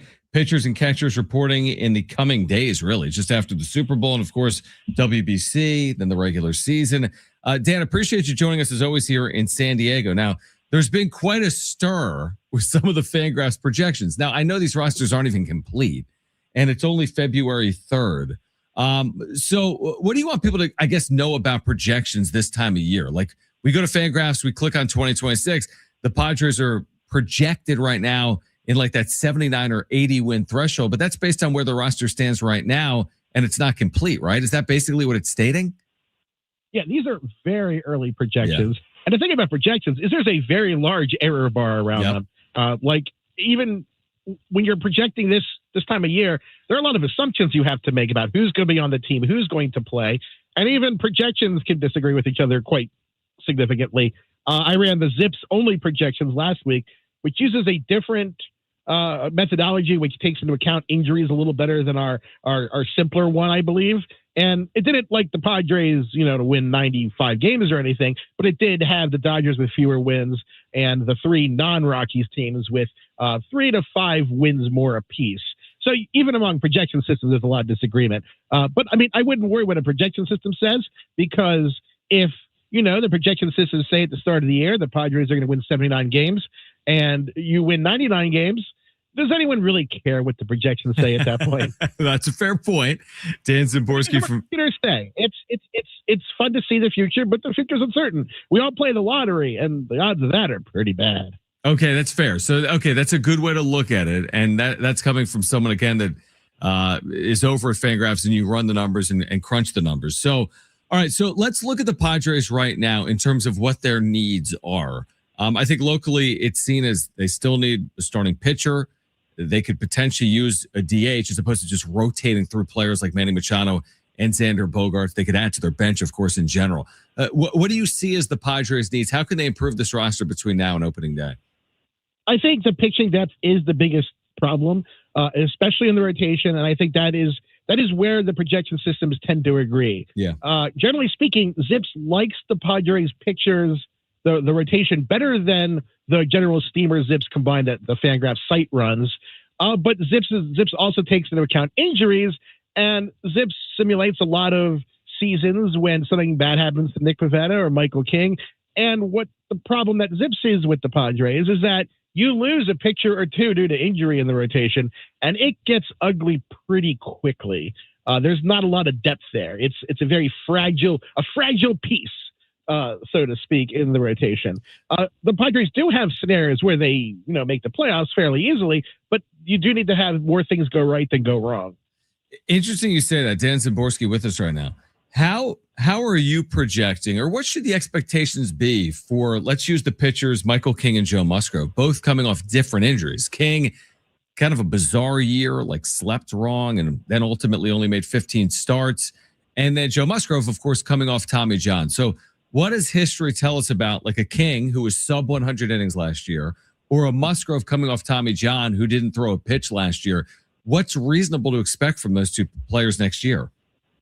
I think cautious optimism is in the cards. I think you don't really panic unless you start hearing about shoulders. We're pretty good with elbows. Yeah. We're not so great with shoulders. When you look at Tommy John surgeries now and the kind of the lesser brace surgery, we have a lot of data these days after 40 years now of more than 40 years of Tommy John surgeries. And generally speaking, most pitchers will recover more or less. And that's good news because the lack of Joe Musgrove is a pretty big deal. In fact, that was one of the biggest differentiators when I looked at the Zip simulations. In the scenarios where Musgrove was healthy, they were steadily, 88 to 92 game winners. When Musgrove was injured, generally speaking, you saw some really poor pitching plugged in kind of at the back of that rotation, and they lost more wins than you'd expect from like a 2 or 3 win WAR projection. So I think the injury concerns are real and they are significant, but it makes sense to be cautiously optimistic. Of course, the problem is how do you fix it? And the Padres are in almost a uniquely bad situation in that they're payroll constrained, there's ownership issues, and they might not have the flexibility that some of the other contenders have. Yeah, so we'll see obviously on Yu Darvish's contract that becomes particularly important. Is his contract voided? Is there a buyout?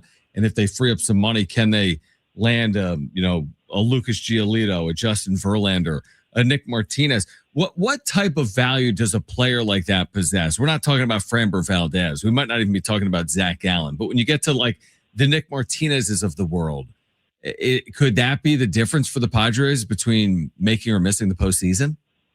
I think that's probably the pitchers like that are probably more valuable to the Padres than a lot of other contenders, because right now what the Padres don't necessarily need is great pitching. I mean, obviously you want great pitching, but what they really, really need is to have those innings covered dependably.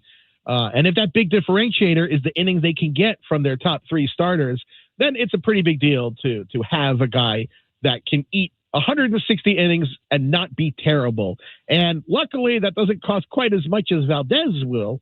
But I mean, we still have almost 2 months until the season starts. So a lot can happen. Who knows? There might be a crazy trade that we don't have no idea is in the works. Yeah, and AJ Preller over the years, I mean, has done some of his better work like around spring training, right? I think Nick Pivetta last year was around spring training. Yeah, I mean, I did not see the Dylan Cease trade coming. Good point. I didn't like it, but I didn't see the Matt Kemp trade coming all those years ago. And boy, I did not like that trade. If people did not like that, I did not like that trade. But that's a whole other barrel of apples. Yeah, that's going way back. But under AJ Preller's tenure here in San Diego, Dan Szymborski, Fangraphs with us right now on San Diego Sports 760.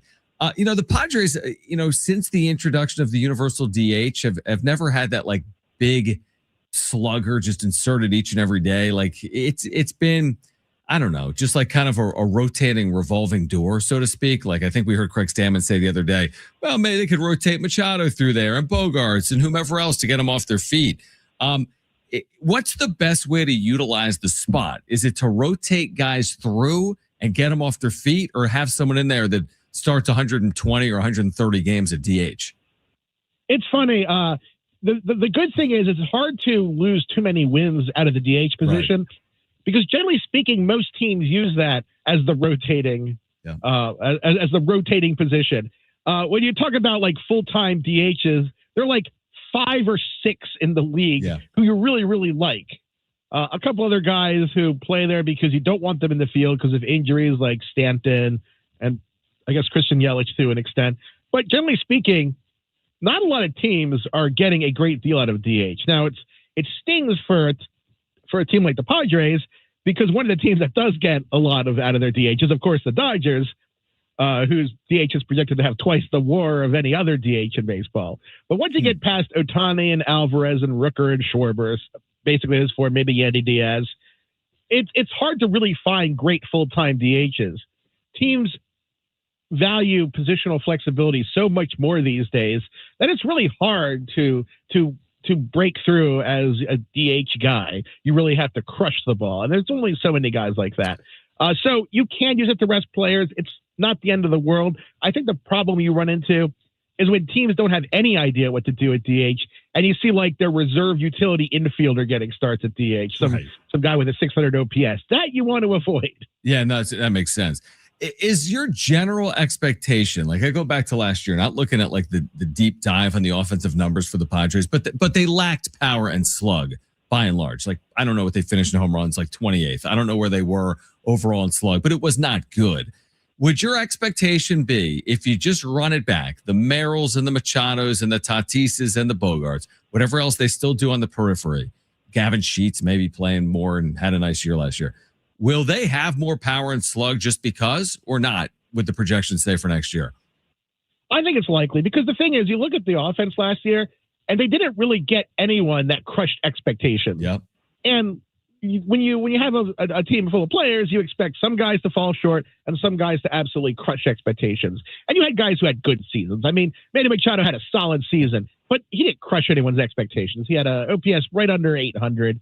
The Padres just didn't get any of those crazy seasons last year. And you can expect to get at least one or two guys with a crazy season. And hopefully it's the guys like Bogarts and Machado or Merrill or Tatis who have those upsides to have just some insane high-end numbers.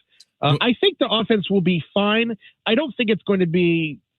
If the rotation runs into serious issues, I don't think the offense would be enough to save them.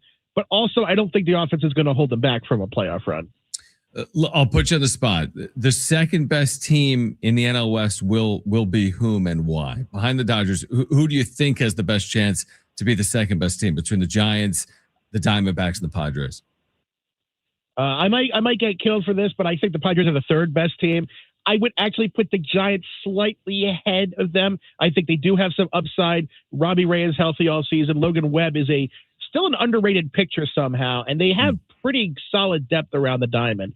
I don't think it's where you say like they're going to win 10 more games, right? But I think if you said like 55-45 between the two teams, I think the Giants could surprise. And yeah, they've disappointed a lot in recent years, and I do think they're slightly better if we look at the rosters right now. But something could happen next month. Yeah, no, that's completely fair and reasonable. We'll watch it play out, obviously, on field beginning in late March. Dan, appreciate the perspective and the insight. I know our listeners here in San Diego enjoy it. So thanks for doing it, and let's do it again as we get closer to the season.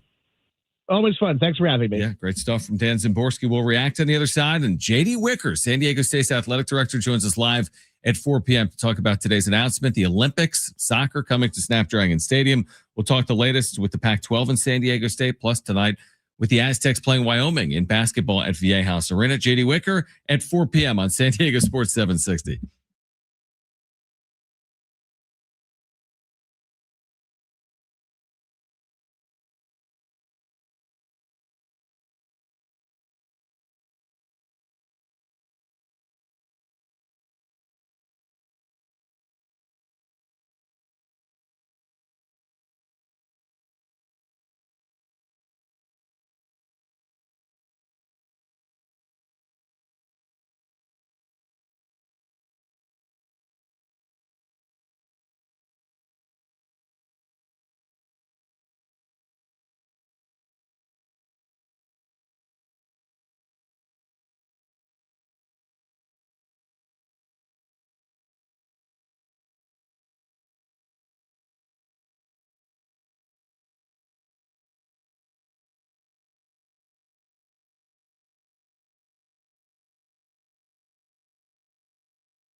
All right, JD Wicker is going to join us live coming up at 4 p.m. Big day down at Snapdragon Stadium with the announcement that Olympic soccer will be played at Snapdragon Stadium. So JD Wicker, San Diego State's athletic director, will join us coming up at 4 p.m. Mark Ziegler on that announcement, plus Aztec Hoops.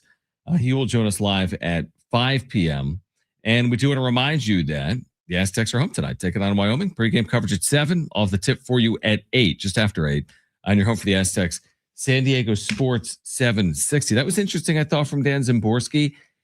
He's the guy that does the projections, and he's telling us take the projections on February 3rd with a grain of salt.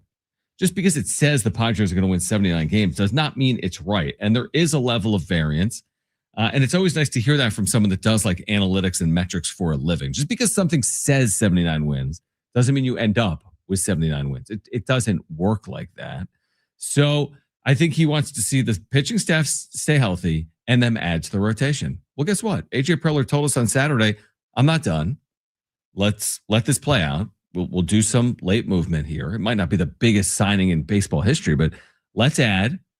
Let's hope that Michael King and Joe Musgrove pay dividends, and they're going to win more than 79 games. If they add to this team, if they can stay relatively healthy, if they get production from King and Musgrove, I don't think we're talking about a team that's under 500 this year. In fact, Brent, that would surprise me if the Padres went from 90 wins to under 500 in 2026. Well, we brought it up yesterday that just, that's based on their incomplete roster. Yeah, that's exactly right. So, they're saying 79 or 78 wins with the team as it is right now.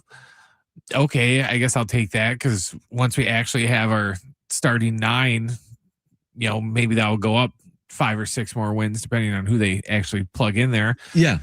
So yeah, I'll worry about it when they give us the projections for like our actual team.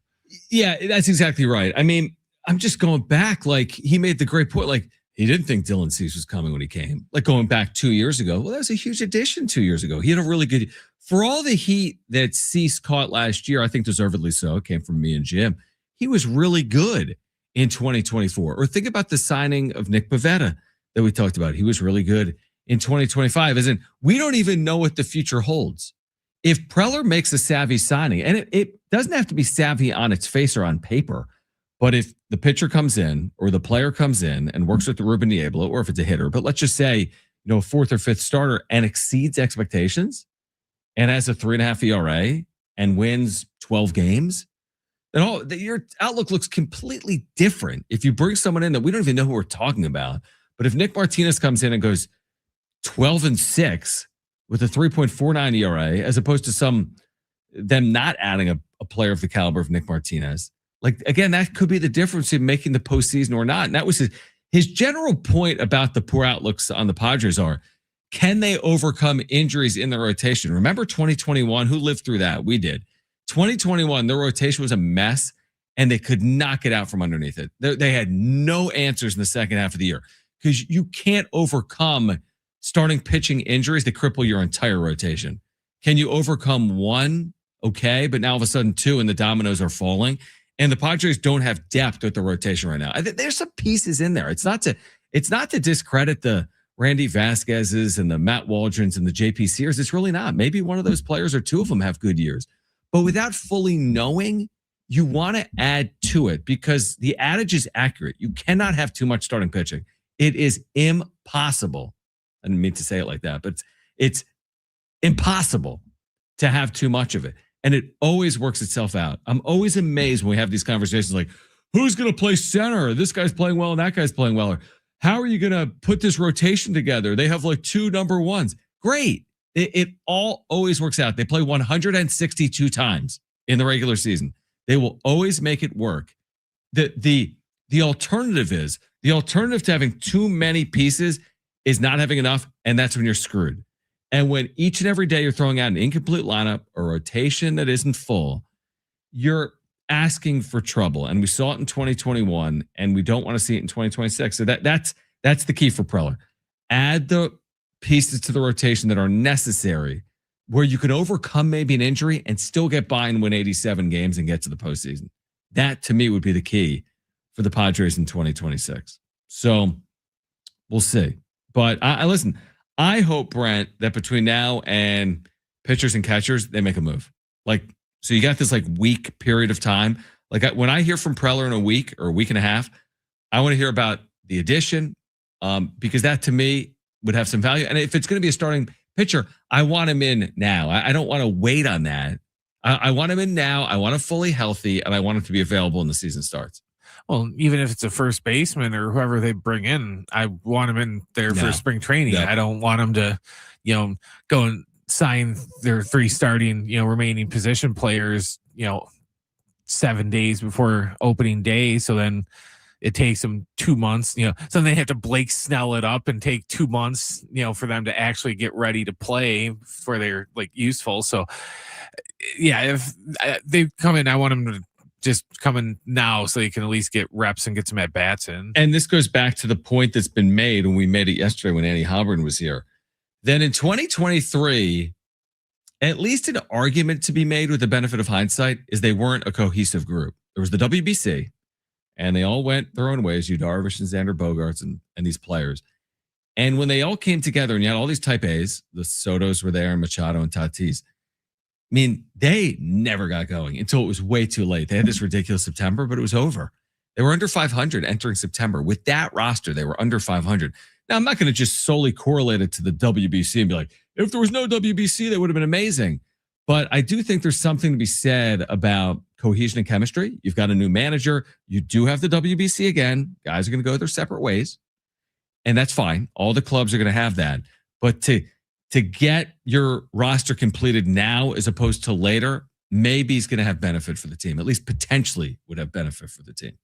I think that's kind of one of those culture things in baseball now, to where lots of teams, they don't value that first, month and a half, 2 months of the season. They just act like it's throwaway. And then, when they miss the playoffs by 3 games, they don't go back and point the finger at, oh, you remember that first month and a half of the season and we kind of half-assed it and we didn't really try it because we told everyone it didn't matter how bad we were. And, it's a combination of that. And, Manny's kind of notorious for this, of he'll pull the LeBron thing to where they'll act like they can, we got to do is just flip the switch. And then, it's just any day now, it's just the switch is just going to flip and, we'll be fine. Hard to do that. What was his big, comment like 2 years ago of, don't jump on the bandwagon now and all that stuff. So maybe if we can just kind of go into this season with the attitude of, let's not just throw away whatever happens in the first month and a half of the season, and let's just kind of treat that like it's July or something, and see if, so then when July rolls around, we're not 20 games out of first place. That's a good point. All right, we are going to switch gears. JD Wicker, San Diego State's athletic director, with more on the relaunch of the Pac-12, on today's exciting announcement about Olympic soccer coming to Snapdragon Stadium, about Aztec hoops with the game tonight against Wyoming right here on San Diego Sports 760. Aztecs athletic director JD Wicker joins us next on San Diego Sports 760.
This report is sponsored by AutoZone. Get in the zone.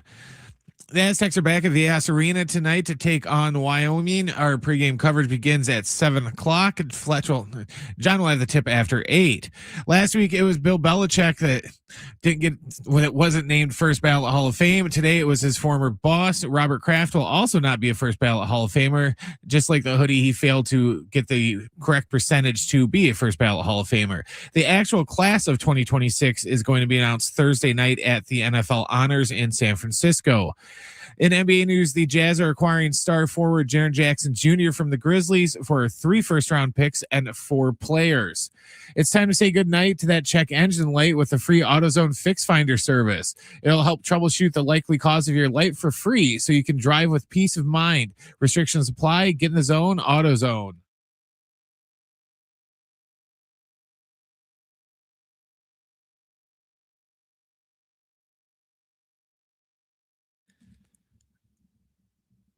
All right, hour 3 here on San Diego Sports 760. JD Wicker expected to join us momentarily. Busy day for JD with the announcement that Olympic soccer is coming to San Diego in 2028 as part of the LA Games. Olympic soccer is coming to San Diego. We're going to get more information on that in the weeks and months ahead as well.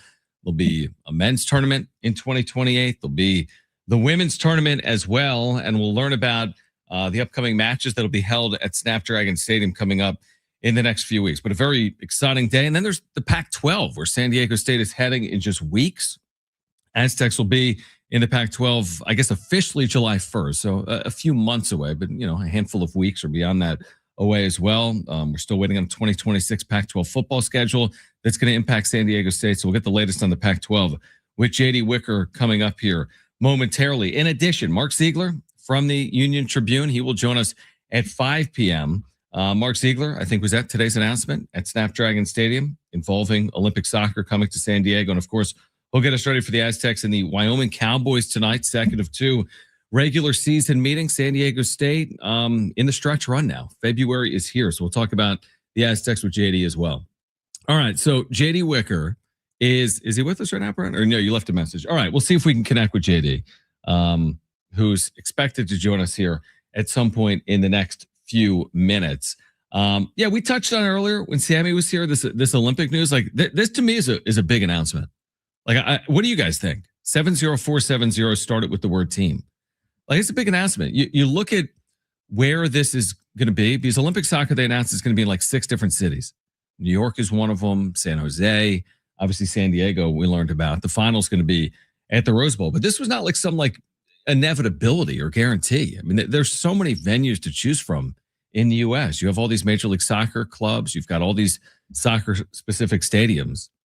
You've got facilities, obviously, in LA County that you could use. There's others in the state of California, including San Jose, which is a part of it. So, it's not like we all looked at each other 3 years ago and said, oh, I guarantee Olympic soccer is going to be in San Diego. I think maybe some people had hoped that it would be in San Diego. And now it does come to fruition. And you look at the way that this venue has been used since opening and think about the level of soccer that's been played there. I mean, SDFC last year takes Major League Soccer by storm. To their credit, what they did off field and on field. Of course, you heard the matches right here on San Diego Sports 760 as well. Just an unbelievable success story that we all hope continues in 2026. In fact, they're playing at Snapdragon Stadium tonight. They're going to play at Snapdragon Stadium coming up later tonight. You have the San Diego Wave, which of course had Alex Morgan for the first 2 or 3 seasons, and they've been remarkably successful and popular. You've seen international friendlies played as well in San Diego, and now you're getting Olympic soccer as well. So everyone's always talked about the potential of this market from a soccer perspective, and it's all come to fruition, is what I would say. I mean, it really has come to fruition, and I think soccer fans are enjoying that right now with today's announcement as well. So we're going to connect right now. San Diego State's athletic director, JD Wicker, back with us in the home of the Aztecs, San Diego Sports 760. I remember, JD, throughout the process with the vote into the building of the stadium, you talked about professional soccer, and you brought it in a variety of ways with Major League Soccer and the San Diego Wave and international friendlies and the concerts and the events. They've all come. And now Olympic soccer coming to Snapdragon Stadium in San Diego. So first of all, JD, thank you. And secondly, congratulations. This has to be a really exciting day for you and a lot of people involved in this. Yeah, no, we're definitely thrilled to have this opportunity for San Diego State and SDFC certainly played a part in this. The Soccer United Marketing's played a role in it to bring this, worldwide event to San Diego. So it's going to be a lot of fun, and it just thrills me every time we continue to deliver on the stadium. Everything that we promised for the most part of the stadium, we've delivered on. There may be a couple of things we still need to work on, but overall, it's been more successful than I ever could have dreamed in 4 years in. What do you want our listeners? I mean, this is amazing. The Olympics, it's crazy. You could go a lifetime, obviously, without having a chance to attend an Olympic event, and now you've got Olympic soccer coming to San Diego. Like, what do our listeners need to know about what's going to come in 2028? There's still some questions that need to be answered, right, in terms of men's and women's and when the matches will be held, but that'll all be answered in the coming months, right? Yeah, we should have, I think by the end of April, we'll get, what dates, what games we'll have, whether it's pool play or knockout rounds. And, I think it'll probably be knockout rounds just because we're so close to LA that you kind of want to move from the East Coast this way, but don't know that for sure. I think one of the big things is if you want tickets, you need to go on the LA 28 website and, get in the lottery for tickets for soccer in San Diego. That's going to be how you have to get tickets. The Olympics is, its own unique animal. I was fortunate enough to work it in 1996, logistics manager at Stanford Stadium in Athens, Georgia for the medal rounds of soccer. And it is such an amazing event. We had at the gold medal match, it was Argentina versus Nigeria. And, the Nigerian pep band, for lack of a better word, was just marching around the stadium, playing drums and horns and all this stuff. And yeah, it's a phenomenal event. Yeah, we're looking forward to it here again. Was this in your, when you go back to the early days, whether when the venue was complete or after the vote and you started this process, was this the type of event that you thought would be possible going back a handful of years? Oh, yeah, absolutely. I mean, we designed, again, the stadium's 35,000 capacity, 32,500 fixed seats, but we designed it so that we could add seats in both end zones to get to 40,000 or above, because at that point, that was kind of the cut line for pool play as you look at the World Cup. Mm-hmm. So, we've been in all of our contracts that we did with, partners, there are clauses related to the Olympics coming, to a World Cup coming.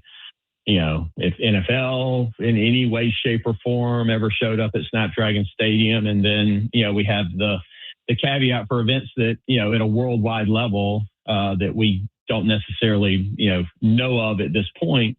If we got that in the stadium, then you have special circumstances. So when we built this, we planned to host anything and everything that we possibly could, all the way up to the most phenomenal worldwide sporting events that are out there.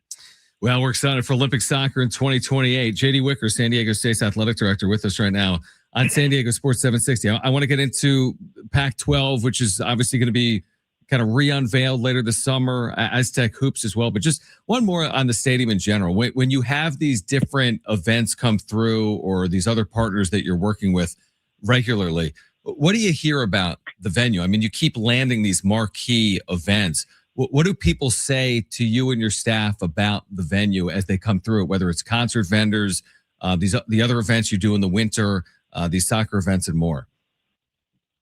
Yeah, I mean, people love the venue. I mean, it's designed in such a way that it's very unique to San Diego.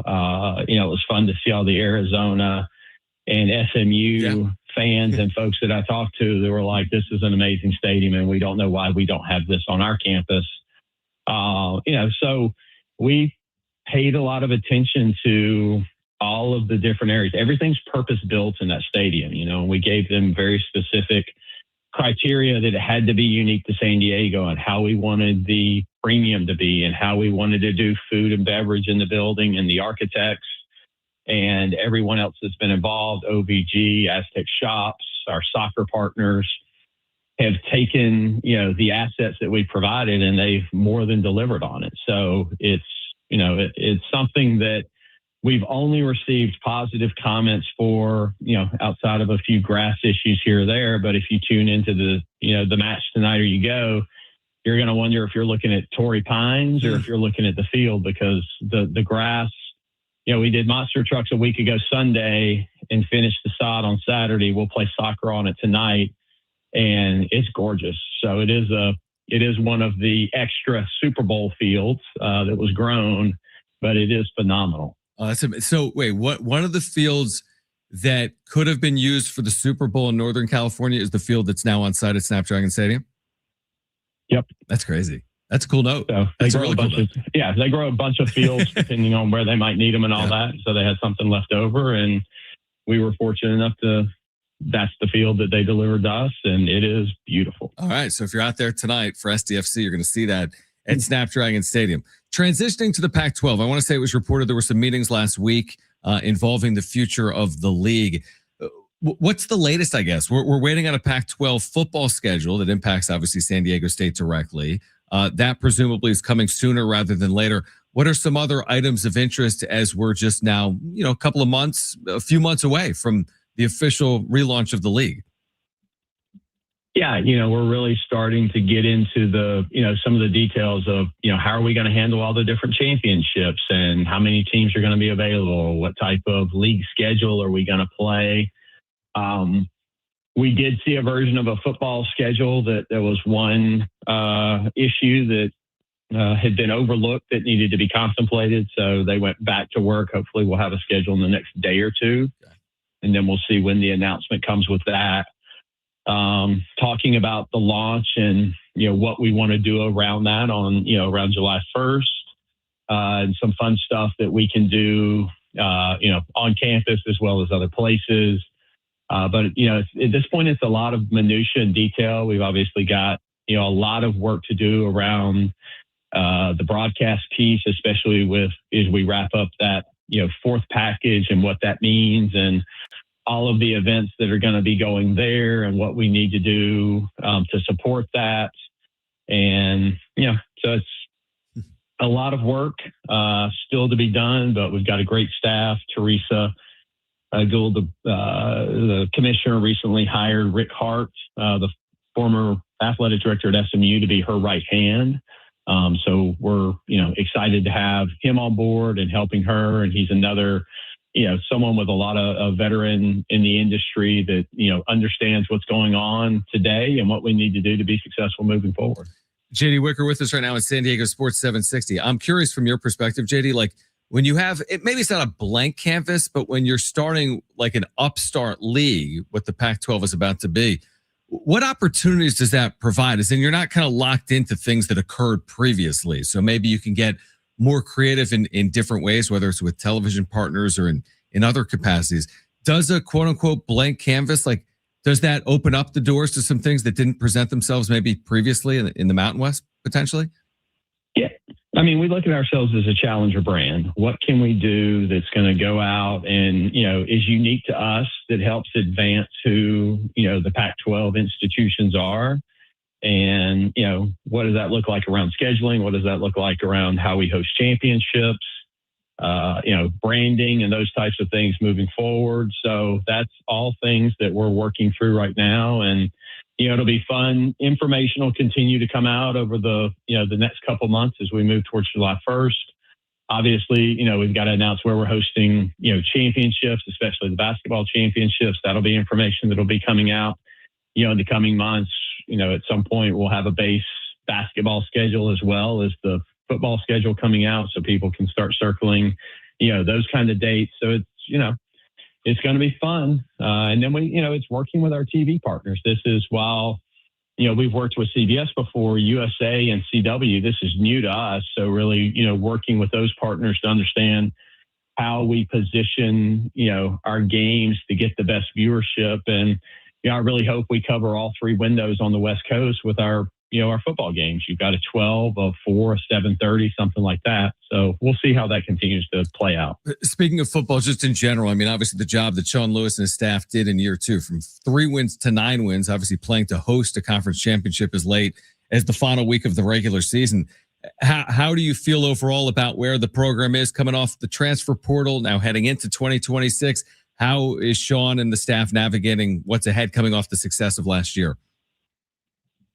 Yeah, obviously there's a lot of excitement over what we did last year. We also know there were some missed opportunities at the end of the year, and that's something that's going to motivate, this crew. We do have, there'll be 42 new faces on the team between transfers and, high school kids coming in. So it's acclimating those student athletes to the culture that is San Diego State football. But that's exciting. We've got a few new, coaches as well, but we feel like the pieces that we've brought in are going to be, ones that can certainly help us challenge for a Pac-12 championship next year. You've got Jaden coming back. You've got Napier coming back. You've got Lucky coming back. They feel like they filled some holes on the offensive line. So we really like where we are on the offensive side. And then, the defense with Demetrius, excited to see him, have a full squad and, all the time to prep for it. And we feel comfortable that we've got guys who can, replace some of the folks that we lost last year. I mean, we had some really good players who are no longer going to be on the field. So some guys are going to have to step up. Finally, I wanted to ask you about hoops, just where the program is right now. Men's, obviously women's program has been unbelievable, undefeated in the league. Men's program's tied for first place, playing tonight at Viejas against Wyoming.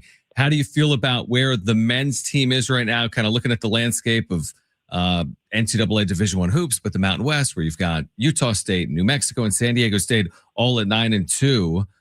What are your thoughts kind of heading down the back stretch here in 2026?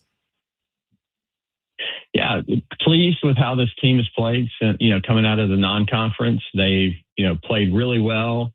We can discuss how the Grand Canyon game ended later. Definitely had some conversations about that. And, we went to Utah State and we had an opportunity. And that's a really hard place to play. Utah State and Grand Canyon play, what is it, tonight or tomorrow night? Yeah, tomorrow. So, looking at that, it might be, wouldn't be bad if Utah State beat New Mexico, knowing that we still have to go to New Mexico and Utah State's coming here.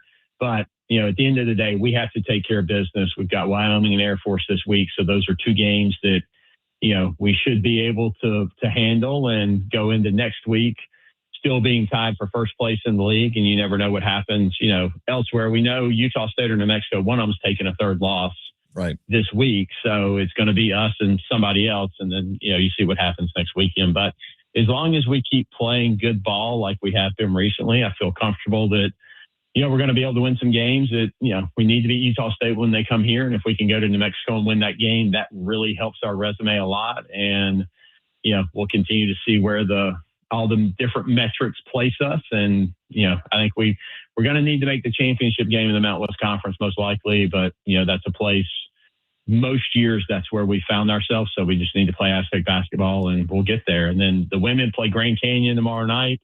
That's a really tough game. That's a very talented team that is a lot of transfers that they've, just been trying to put things together. So that's a tough one for our women to go, but they're undefeated in league and having won at UNLV already. I like our chances to keep, going and try to wrap up that regular season championship going into Vegas. They have played unbelievably well. And to your point on the men, they've played in the Mountain West Championship under Brian Dutcher 7 of 8 years. They didn't last year, but his first 7 years as head coach. But I said before, final one, I should also mention, we were talking about Olympic soccer. We also have the marquee return of March Madness, obviously. I mean, you've had it a number of times at Viejas Arena. It's returning in just a few weeks as well. That's a great event. I remember attending. I think the Aztecs lost to Creighton in the first round that year, and then Viejas was hosting maybe the next day. That's unbelievably. That's just a great event, isn't it, for Viejas? It just really shines. It did last time in that venue, at least. Yeah, the NCAA loves coming here. It's a great venue to watch basketball in. I think we were the first venue in the first and second rounds to sell out of, tickets that were available to the general public. Leslie Fong on our staff leads the planning and operation of the tournament. The NCAA loves her and all the people that support it. So again, it's San Diego State delivering for the community of San Diego, bringing a world-class event to San Diego for people to attend. And, we're fortunate we do such a good job. We're in a rotation where we get it every 4 years. So, right now that's clockwork. You can count on first and second round being at Viejas every 4 years. Which is awesome. Let's get the Aztecs in there. They can make an exception. You can play at home. Come on. It's fine. JD, yeah. They'll make an exception. Yeah, I know. If it was only that easy. JD, appreciate it. You'll be out there tonight, right? Aztecs of Wyoming? Oh, yeah, absolutely. Hope everybody will show up 8:00. So that helps you mitigate the traffic issues getting down here. So hope to see a full building tonight, support the young men, and let's go get a W against the Pokes. Last time we'll see Wyoming as a Mountain West Conference member. Incredibly. JD, congrats on the news today with Olympic soccer coming to Snapdragon Stadium, and we will see you tonight at Viejas. All right. Appreciate it, John. Appreciate everybody. Go Aztecs. All right. Great stuff from San Diego State's athletic director. JD Wicker will react. Plus, at 5 p.m., Mark Ziegler will join the show. We'll talk about tonight's game against the Cowboys right here on San Diego Sports 760.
All right, San Diego Sports 760 congratulates all of our $5,000 winners in iHeartRadio's Thank a Teacher, powered by Donors Choose. There's still time for you to nominate a public school teacher making a difference.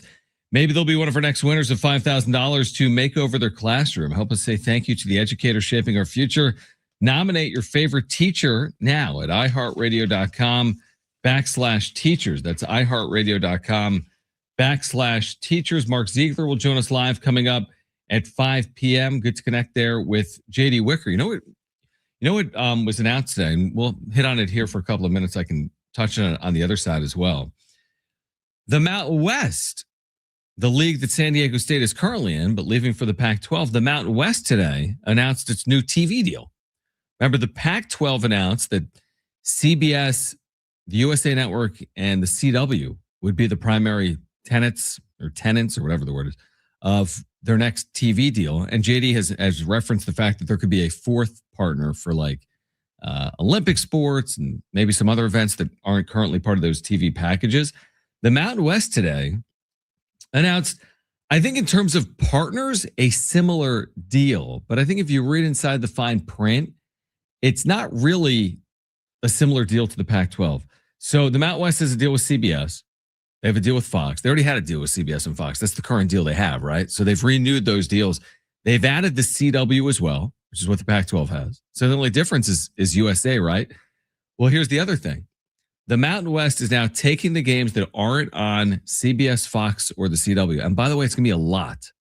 It's going to be a lot. Every Pac-12 football home game in league, or every Pac-12 league game in football is going to be on television. That's not the case with the Mountain West. And almost every basketball game in conference will be on television. You know, San Diego State's always on TV in conference, all 20 of their games. That'll be the case again next year, them and Gonzaga. Maybe some of these teams will miss some of their games on TV. But the new Mountain West deal, a good amount of the games will not be televised, and you're going to have to take it to behind a paywall. So they partnered with a company where right now you can just watch, you can go to the Mountain West app and I could watch like San Jose State, Nevada. If it's not on TV, I can watch it for free. In the future, you're going to have a monthly or year-long subscription to watch something like Nevada UNLV potentially play basketball. That's a big difference. Putting it behind a paywall. We do know that with now the Pac-12 with their fourth partner, that could be behind a paywall, but we were talking more about like maybe baseball and softball and Olympic sports. By and large, football and basketball in the Pac-12 are going to be on television. With the Mountain West, some of those games are going to be fed over to behind a paywall.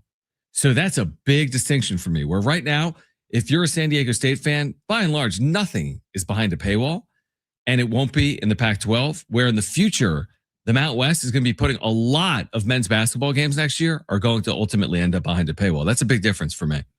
Yeah, that would be a pain in the ass for me. Yep. Not knowing, before each game whether or not I'm going to have to pay for it, or, I want to just know that, oh, okay, I got Peacock or I got this, so I'm covered. I don't want to, I don't sign up for Peacock so I can, watch Big Ten basketball, and then every game that pops up, I have to like, $9.99. Okay, cross my fingers. Let's hope I get this one for free. Oh crap, paywall. Yeah, it's like, okay, first of all, and we'll break. Like UTEP and Hawaii and UC Davis are coming into the league next year for basketball. Yeah, I'm not paying for UTEP and Hawaii. Why would you put that behind a paywall? Is my thought. Wouldn't you want name me someone that is going to pay to watch UC Davis play UTEP? That's a reason not to put it behind the paywall. If you want to raise the visibility of your product, don't put UTEP against UC Davis behind a paywall. Don't put UC Davis against Hawaii behind a paywall. All right, Mark Ziegler is going to join us coming up at 5 p.m. This is San Diego Sports 760. We're live on the iHeartRadio app.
This report is sponsored by Dairy Queen. San Diego State's back home at VS Arena tonight to take on Wyoming. Our pregame coverage with Fletch will start at 7 o'clock, and John will have the tip after 8. Last week it was Bill Belichick. Today it was his former boss, Robert Kraft, who will also not be a first ballot Hall of Famer. Just like the hoodie, he did not get the required percentage of votes to be a first ballot Hall of Famer. Who are going to be the first ballot who are going to be the Hall of Famers? You can find out Thursday night when the class of 2026 will be announced at the NFL Honors in San Francisco. And in NBA news, the Jazz picked up star forward Jaren Jackson Jr. from the Grizzlies for 3 first-round picks and 4 players. Whoever said opposites attract was definitely talking about the new spicy menu at DQ. Spicy flamethrower chicken strips served with a dip of sweet DQ soft serve. Sounds wrong, but tastes so right. The new spicy menu at DQ. Happy tastes good for a limited time at participating locations.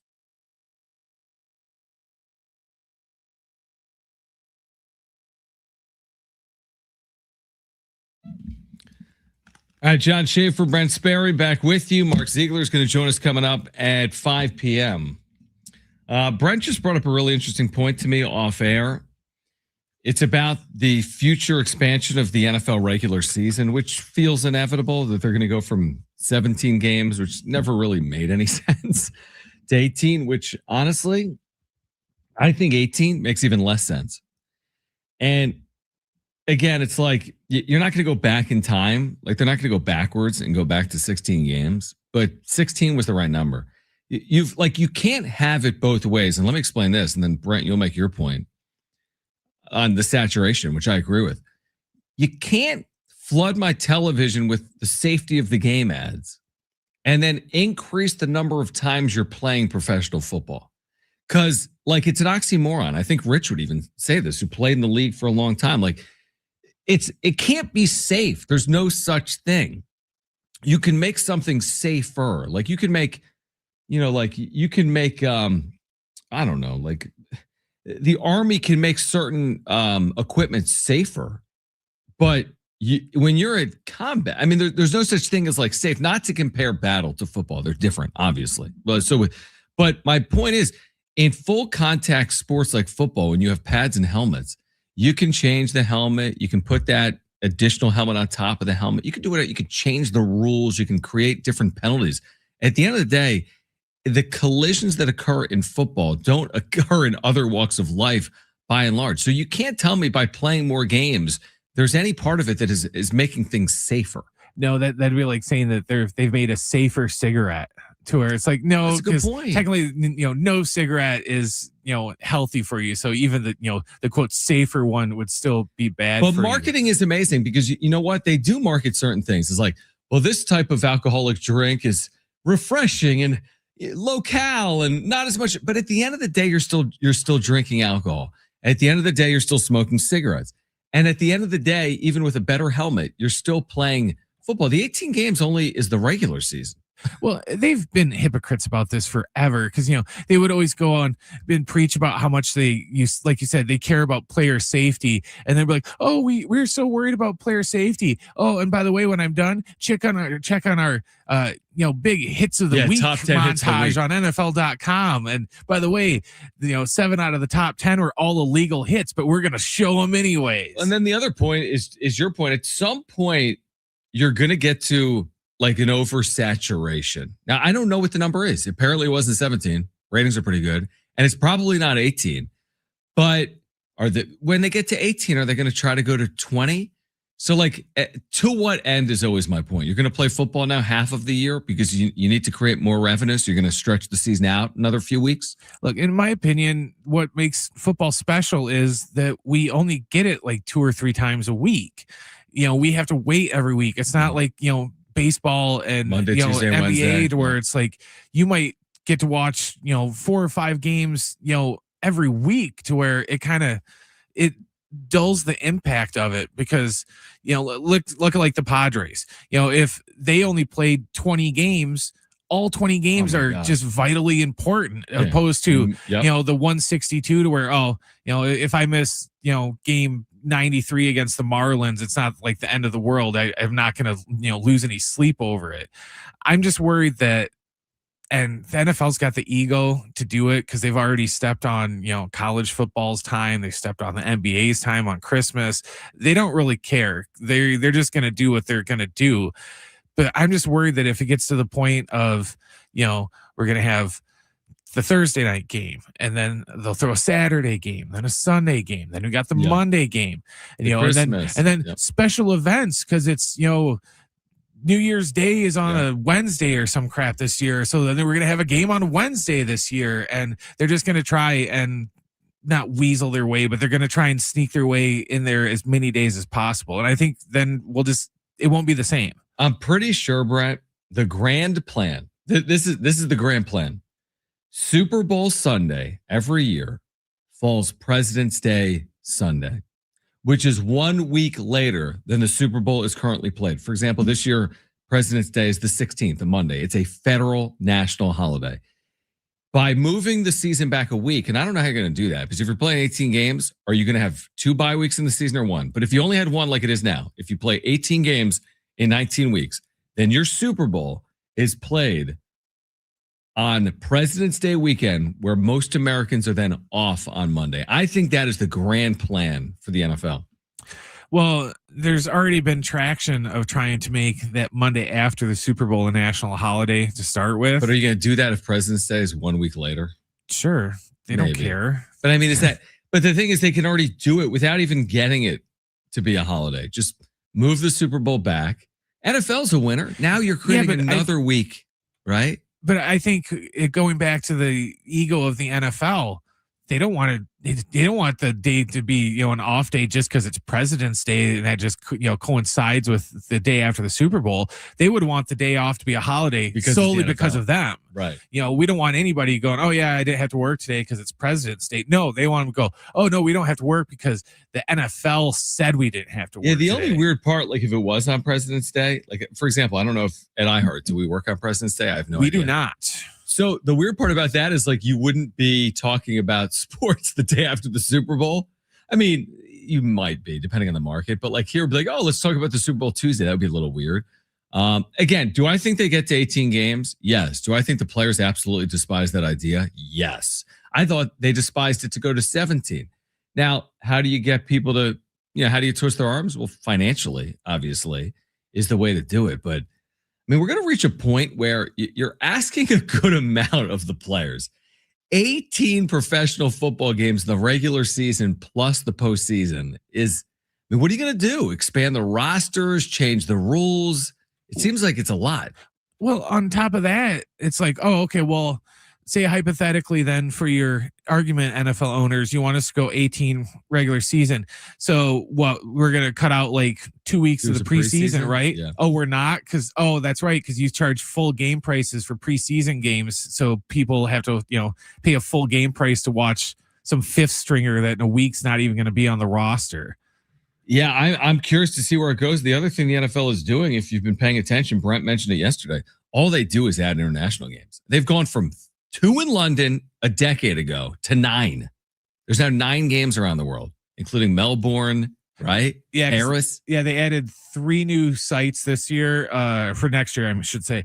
Melbourne, Australia, Paris, France, which, Jim learned that's the same place, and Rio, Brazil are the 3 new ones. So, yeah, 9 total because London has 3 games next year. I mean, not that San Diegans necessarily want it, but don't be scared to play an NFL regular season game in like San Diego. Well, they won't do that because then they're going to be reminded of their mistake every day. They're not doing it. But like back to their ego, the NFL makes no mistakes. Don't be scared to play a game in San Antonio. Don't be scared to play a game in Oakland.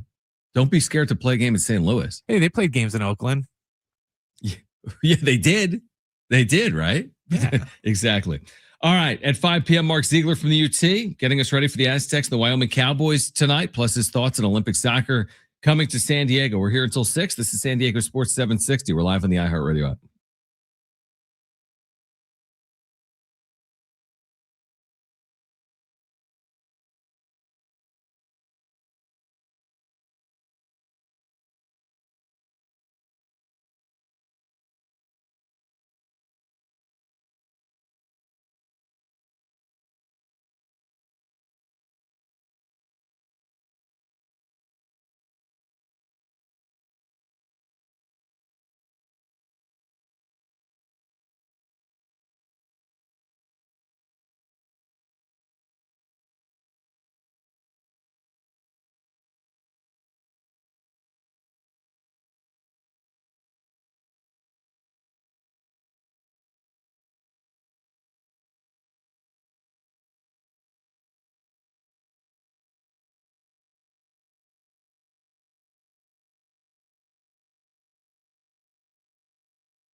Brent, you have that text? Mark Ziegler's going to join us coming up at 5 p.m. I can't get into the text line right now. Do you have the text? Brent's going to read a text that came off the text line. Just talking about football, the expansion of the regular season, what comes next. I mean, it could be coming soon, obviously.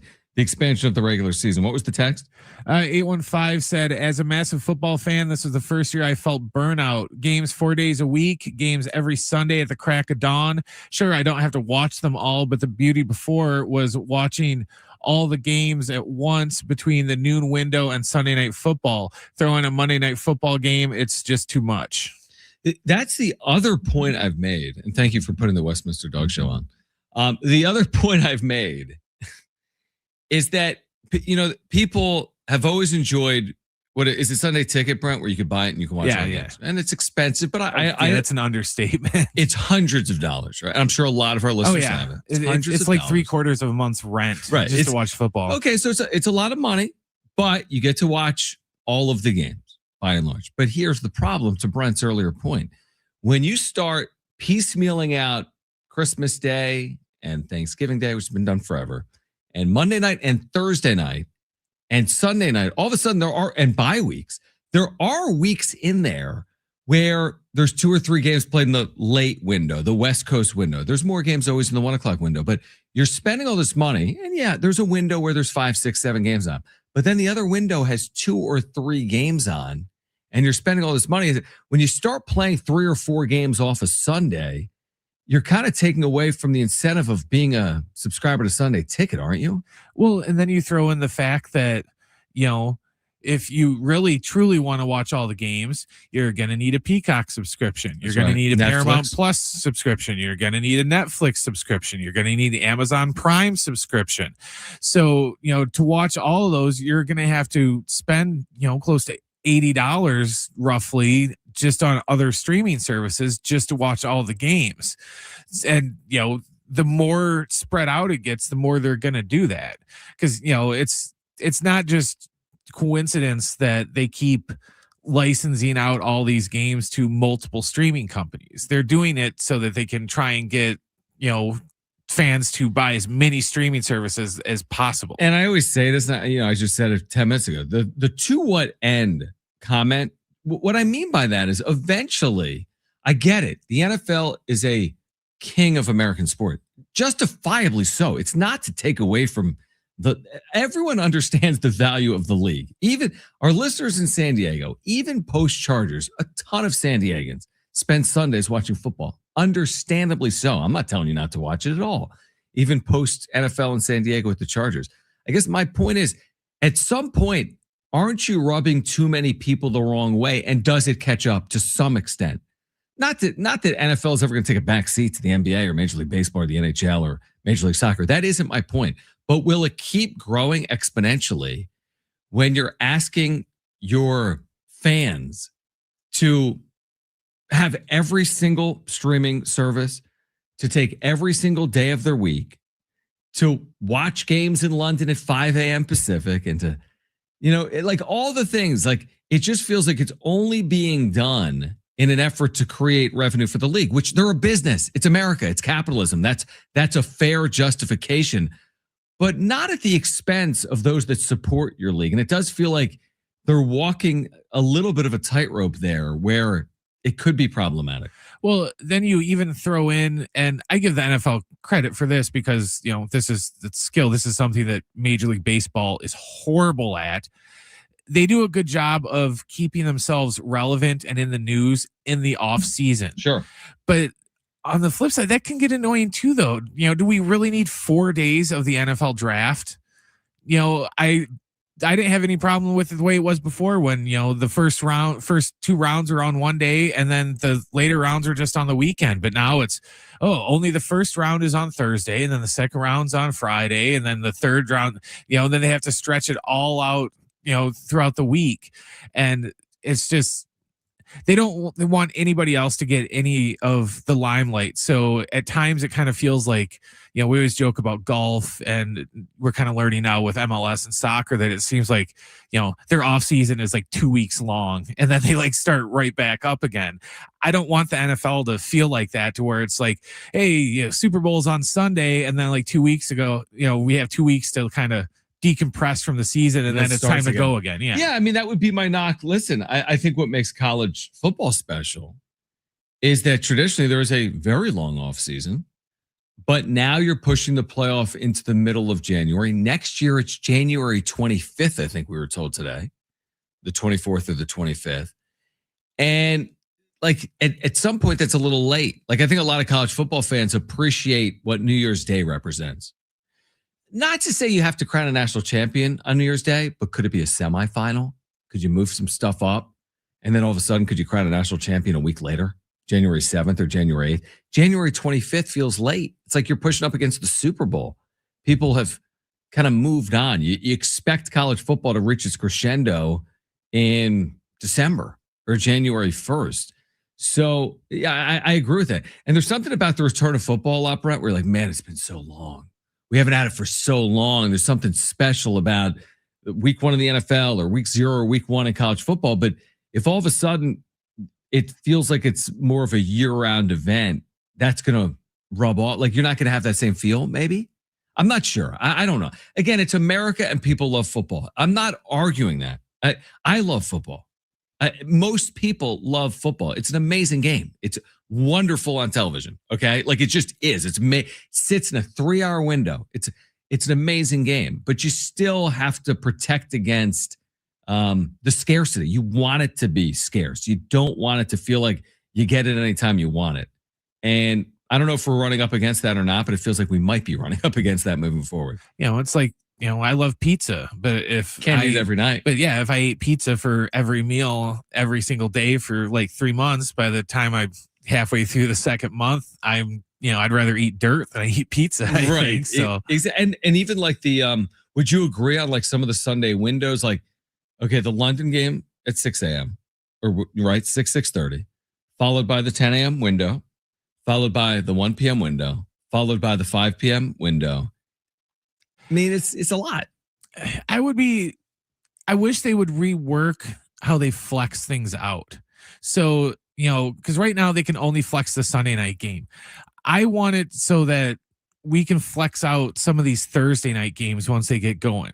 I know they need time to plan it out, but, if they know in week 14 it's going to be the Bengals and the Saints, and we know by week 5 that they're both going to suck. Let's flex it out now. Don't wait and then go, oh, well, we don't have time to, reschedule. No, you could just do it earlier. So then we don't have all these Thursday games that are 80% games with teams that nobody cares about. And even the games that nobody cares about, they'll still get 14 million people to watch. Exactly. All right, let's switch gears. Mark Ziegler from the UT on today's announcement that Olympic soccer is coming to Snapdragon Stadium. Andy gets us ready for tonight. San Diego State and Wyoming playing at Viejas Arena at 8 p.m. A game you can hear right here on San Diego Sports 760. Final hour of this show coming up next on San Diego Sports 760.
This report is sponsored by Unbound.org. San Diego State is back home at Viejas Arena tonight to take on Wyoming. Our pregame coverage with Fletch will start a little after 7, and John will have the tip a little after 8.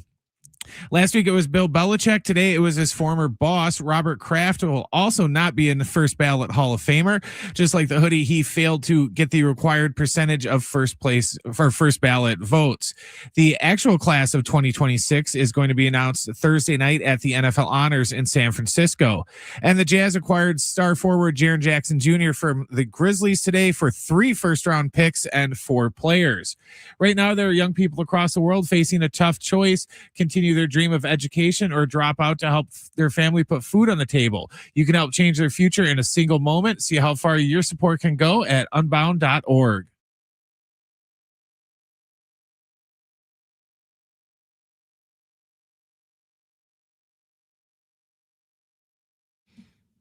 All right, Aztecs basketball tonight. They're taking on the Wyoming Cowboys. Final time Wyoming will be here as a Mountain West member. Coming up tonight at 8, the game you can hear on San Diego Sports 760. Of course, Mark Ziegler covers the men's basketball beat for the Union Tribune. He's back with us right now on San Diego Sports 760. Mark, appreciate you taking time. I want to get into the game, but I need to start with, can you put in perspective the Olympic news today that we received? You've covered so many Olympics in your career, and now we learn that soccer will be coming to Snapdragon Stadium as part of the 2028 LA Olympic Games. What's the significance here? What are your expectations? I know we haven't seen like matches announced, or if it'll be men's or women's or a combination of both, or when these matches will be played. But can you put this in a little bit of perspective for listeners in San Diego? Yeah, I mean, San Diego wanted to be part of these Olympics, I think, and I think there was a little bit of disappointment when LA announced its initial event schedule and venue lineup, and the closest thing we got was surfing at Trestles, which is kind of right on the county line, and not too far away. But in a place that surfers here know really well. But something like triathlon, which was invented in Mission Bay, would have been nice to maybe throw a bone to San Diego to host, and didn't get that. And so this is nice to see. It makes people kind of feel included, I think, in the whole Olympic spirit, and it draws San Diego into that whole sort of vortex of the 5 rings that will be going on in the summer of 2028. Now, like you said, we don't know who's going to play. There's a chance, and I think a pretty good chance, they could get semifinal matches, which obviously are more important. But it doesn't really matter who comes. I mean, even if it's a first round match between Paraguay and New Zealand, a game that might draw 200 people if it was just an exhibition, but because it has the 5 rings associated with it, would sell out. The whole thing is it's the stigma and the legacy of the Olympics that will be, a sort of stench of the Olympics will be on Snapdragon Stadium. People will identify it as not just a stadium, but hey, it hosted the Olympics. And any venue that's hosted an Olympics has that anywhere in the world. And it just gives it a certain panache and cachet and status, and I think that's something that's really cool for a venue that's only less than 4 years old. That's really good perspective. Did you have insight in covering this story on how it ends up being Snapdragon Stadium? Because this has become obviously a nationwide selection, right, with New York City and Columbus and San Jose and others, including San Diego. As in, there was obviously competition and interest. How does it come about that San Diego ultimately is included in the Olympic Games? Well, initially the thought was that they were going to stay on the West Coast just to keep the athletes in the same time zone. And so they would go maybe Seattle, Portland, the Bay Area, and then maybe San Diego. And so it looked like, they might have a shot. Well, then all of a sudden they expanded across the country, and now you've got all these venues involved. Major League Soccer was a big part of this. The FIFA and the organizing committee from Los Angeles leaned on them for their advice. And I think the season that San Diego FC had last year, the kind of crowd that they drew, the team they had, how it resonated in the city, really proved that this venue is of top class, and that people really support the sport here. And so I think that really, really helped them. And again, the fact that they're now the only West Coast venues with San Jose, gives them a huge advantage to get at least the quarterfinals and maybe the semis. So now they get a pretty good event. And then the big question for me, is it going to be men or women? The men's tournament in the Olympics is an under 23 tournament with 3 overage players. It's really not very significant in the grand scheme of things of soccer. So people kind of get lost in the wash of the Olympics. But the women's tournament is a national, a full national team event. It comes a year after the Women's World Cup. And so there's a lot of storylines and a lot of interest already there. And it's the big names, and the U.S. is going to be favored. And so particularly on home soil where the men might not be or probably wouldn't be.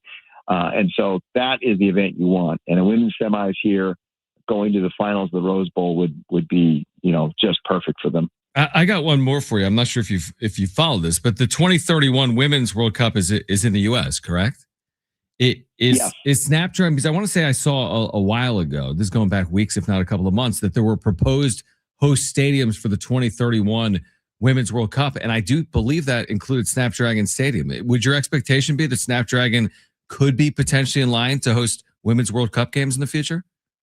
100%. And that's part of what JD Wicker talked about it today, that this sort of allows them to prove that they can host major international events. The Rugby World Cup is coming in the early 2030s to the United States. They're another city and venue that they would really be looking at closely. And so this opens the door to a lot of things like that. And today at the press conference, the mayor and a lot of people are talking about, this is going to bring foreign visitors here to our city. It's not really going to do that, particularly if it's the semifinals, because nobody's going to know until 3 days before if their team is actually in it. And, maybe there's 20 people, very, very wealthy, who are able to afford the flights and the hotels and get there. This is mostly going to be local people buying tickets and coming. But an event like the Rugby World Cup or the Women's World Cup, particularly if you do group matches where it's known in advance who's playing, that's where you really get people coming to your city and experiencing your city. And so I think this really unlocks some of those events if it goes well. And, I expect it will. Mark Ziegler from the UT with us right now on San Diego Sports 760. Let's transition to San Diego State. Still tied for first place, coming off the loss in Logan. How do you look at this month that's ahead before the Mountain West tournament in terms of what work the Aztecs need to do over these final 9 regular season games? Well, it's just sort of 2 points to that. One is you keep an eye on the conference race, right? Because everyone wants just to win. You're competing. It's really tight. And what do they got to do to win the conference race? But you also have to look at the NCAA tournament and at-large prospects, because obviously only one team is going to get an automatic bid, and there's going to be a really, really competitive conference tournament. Right now, I think Joe Lenardi, the ESPN's bracketologist, has them the second to last team in. And so you're smack on the bubble, as they were much of last season. And so in that regard, every game matters. And in some respects, playing a team like Wyoming, you just can't lose that game at home. You absolutely can't. Even if you win the conference, but you have that loss at home, that might knock you out of the NCAA tournament. So you got to keep an eye on 2 things. The way the schedule shakes out, I think among the top 3 teams, Utah State, San Diego State, and New Mexico, the Aztecs on paper have the most favorable schedule. They just have to go to the pit. They get Utah State coming to them at home, whereas Utah State and New Mexico have to play each other twice, once in each venue. And so they have a slight advantage there. The next 5 games, they're all going to be favored in. They're going to be expected to win those games. They're going to have to take care of business. But then you get to this Final Four stretch of Utah State at home, at New Mexico, at Boise, and at UNLV. And, probably have to beat Utah State at home. That'll be a must win. They'll be motivated. I think they get that done. Going to the pit, that's probably going to be a tall order. And so if that's a loss, that's 1 loss. You can probably afford 1 loss. Now you're down to at Boise, at UNLV at home. UNLV at home on senior night, I think they get that done. And now you've got the Boise game. And I think the season, if things kind of go as I think they will, is going to come down to that game at Boise, because it's a place they've struggled to play. Boise's a much better team than their record indicates. They're a tough matchup for them. We saw what happened the first time, triple overtime. They are going to be flying, wanting revenge for that game. And so I think that's kind of how the season might play out. And that's a game really to keep an eye on. Yeah, kind of fascinating. And I believe, I don't have it in front of me, I want to say that's Boise's senior night as well. That would be my guess. It is. Yeah, so that's always in there. I want to say maybe Max Rice had that crazy senior night a couple of years ago. It's never easy to win on someone's senior night. That's what San Diego State is going to be asked to do. Do we have a feel for, I know Brian Dutcher's touched on this publicly. I think he did yesterday as well. LZ Harrington and Magoon Gwath. Do you expect both to return at some point? Is it still LZ sooner as opposed to Magoon? I think they're kind of both on target for the same return. I think the strategy now is, instead of like going game by game, they look ahead at the schedule. And, they get through 11 games. They're in first place, and they have a game at home at Wyoming, a team they beat by 17 at 7,000 feet. You should be able to take care of business without either of those guys. Then they're going to Air Force, which is really, really struggling, and they should be able to take care of that. And then you get your bye week. And so I think they've kind of looked at it saying, hey, you know what? Maybe they're getting close to coming back, but let's give them an extra week or two, and let's make sure they're back. So when we get to those final 4 games that I talked about, they're ready to go. They're acclimated. They're fit. And they're healthy. And so I think that's kind of the strategy. So I wouldn't expect to see either of them this week. And obviously next week there's a bye, and then they're Nevada at home on the 14th, February 14th. And I would say maybe the return there. And I think they're both kind of on the same schedule. I think it's sort of like, let's get through the bye week. And as they get towards the end of that bye week, let's test them out. Let's practice them and see how they respond. And then they'll go from there. Mark, you wrote on this. Brian Dutcher spoke with me on this when asked by one of our listeners on the Coaches Show just about, where things sit with NIL and rev share. And he said, I'm paraphrasing, but something along the lines of, we could use more, right, in this age of college basketball. As they transition for the Pac-12, and again, a number of these teams will be joining them, but you're pairing with a school like Gonzaga that doesn't have football. So, of course, they're going to have some advantages at hand. How is San Diego State going to fit among this group that's transitioning to the Pac-12, but not just the Pac-12, I guess, in the national landscape as well, where San Diego State is attempting to make NCAA tournaments year in and year out? They've been largely successful in that quest. How is that going to impact them, their rev share and NIL moving forward into the Pac-12? It's going to be really fascinating. I thought some of the comments from Jared Calhoun in my article were really, really illuminating. I mean, the first thing which I thought was interesting is, we in the media ask questions, and we get responses, and sometimes the questions from the most likely sources get the best answers. And you read the question on the air. Yep. From a listener, and it got a tremendous answer from Brian Dutcher, and very candid that maybe he wouldn't have said otherwise in another venue. And so I thought that was fascinating. But Jared Calhoun told me that it's not just basketball. Football is part of this equation. And as you mentioned, Gonzaga doesn't play football. So they're going to be pouring money into football. What's already started to happen is that in the Pac-12, among the Pac-12 schools that do play football, they are starting to put more and more money in. I mean, $5 and $6 million a year. San Diego State is compelled to match that. And that's why they've had to up their revenue share for the football program. But it's not like there's a money tree in the backyard at mid-major schools. They just go out and pick it and pay the players. There isn't. And so where's that money going to come for basketball? Because right now in their league, and let's take Grand Canyon out of it because they didn't know they're going to be in the league until late. They have the most money in the current league. But of the sort of the legacy Mount West schools, I mean, $3 million of what San Diego State has is probably at or near the top. Well, next year, with Gonzaga, that's going to be $7 or $8 million or $10 million. Right. And so if they want to compete, how are they going to go from $3 million to $10 million if you're paying the football team $6? And so the math just doesn't make sense right now. And what Jared Calhoun was kind of saying is athletic directors and athletic administrations at these schools like Boise State, Colorado State, San Diego State, Utah State are going to have some big decisions. And he said, as he put it, it's going to be a fascinating 3 to 5 year study to see how this plays out. He's not really optimistic. And I think that's code for, if the Cincinnati job opens, I'm out of here. That's his alma mater, and it should open, and he should be the lead candidate. And I don't blame him for going. But I think he's right. I think it's going to be a fascinating time. It's a finite supply of money, and there's a lot of hands out for it. It is an interesting time. One more, Mark, before you go. I'm just curious to get, did you see the Mountain West TV deal today? I'm just curious to get your thoughts on what the Mountain West has announced, what the Pac-12 has announced so far, and just your thoughts in general about the two leagues as they split away in the coming months. So it's really hard to draw any conclusions until we see the dollar figures. And I don't know when we'll see those. We might have to wait until we start getting some 990s, some federal tax returns, and those are always 2 years delayed. So it may be a couple of years down the road unless it leaks out somewhere else. In terms of just what's going to be shown on CBS, Fox, and the CW, I think they did okay. I think they're going to have a lot of games on TV, a lot of football games, a lot of basketball games. I think it won't be too different from what they have now, but it's not so much about the inventory and the number of games; it's what you're being paid for it. And I suspect the Mountain West will take a pretty big hit from what they have right now.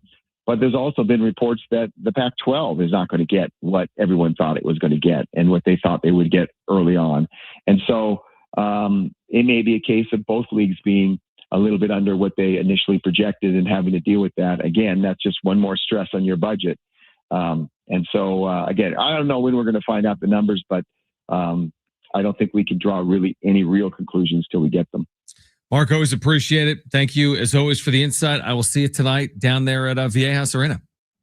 I'll see you tonight. All right, looking forward to it. Mark Ziegler does a great job, of course, covering the beat of San Diego State men's basketball in the Union Tribune. All right, if you missed it earlier, you'll hear from Dan Zimborski coming up at 5:30. Plus, James Harden has a new landing spot. That is official. We've got the latest for you next on San Diego Sports 760.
All right. If you missed Dan Zimborski from Fangraphs, you'll hear our conversation coming up in about 10 or 12 minutes. But we've had giveaways all day, and I haven't even touched on them.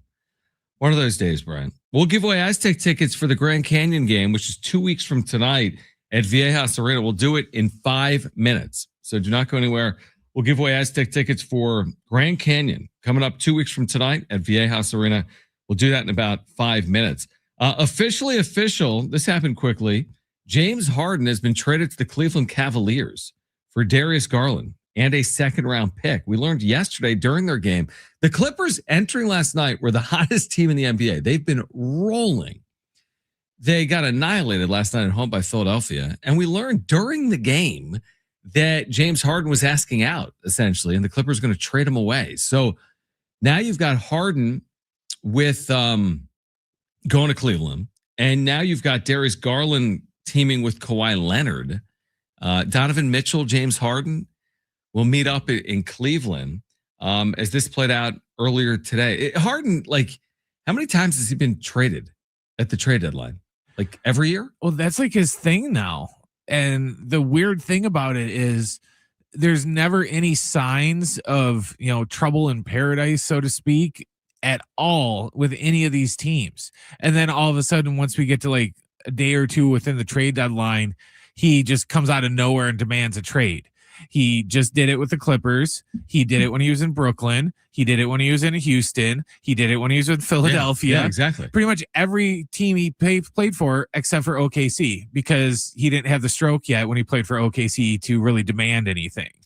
Has he now played for everyone? Oklahoma City, Houston, Brooklyn, Philadelphia, LA, Cleveland. He's now, again, a lot of these guys do. But did I miss something? The Clippers were awful, left for dead, and they've completely turned their season around. Harden's been a big reason why. Kawhi's been incredible for the Clippers. They're in that fringe play-in territory, but man, have they been surging up over the last month or two. Right now, they're the ninth seed. They've played great basketball. Obviously, Kawhi is going to go a long way in determining their fate, I guess, for the year. I guess if you're the Clippers, you get out from underneath James Harden, you get younger. Darius Garland's 26. He's been an all-star at least one or two times. Good player. And he won't demand a trade, most likely, after the season. So Harden to the Cavs. Remember the Cavs a year ago were the 1 seed in the East, right? They were upended by Indiana maybe last year. So they're upset by Indiana. So, I mean, the Cavs have not had that type of year. And again, the Clippers had the terrible start. Have had the amazing 6 weeks. So I don't even know what to say of that trade. I really don't. I can't really, it's not like this is something where like, if whoever picks up Giannis, there's, you can say that, the Spurs get Giannis, they won the trade. This is going to be what, puts them over the top. This doesn't really do anything for me. Does the, Cleveland getting James Harden, it doesn't do any. Right now they're sitting in the 5th seed. They're tied with the 4th seed with Toronto, but just the addition of James Harden doesn't make me think, oh yeah, now they're going to, make their move and compete with Detroit for the number 1. No, it's just, I think they're kind of in the exact same spot that they were before.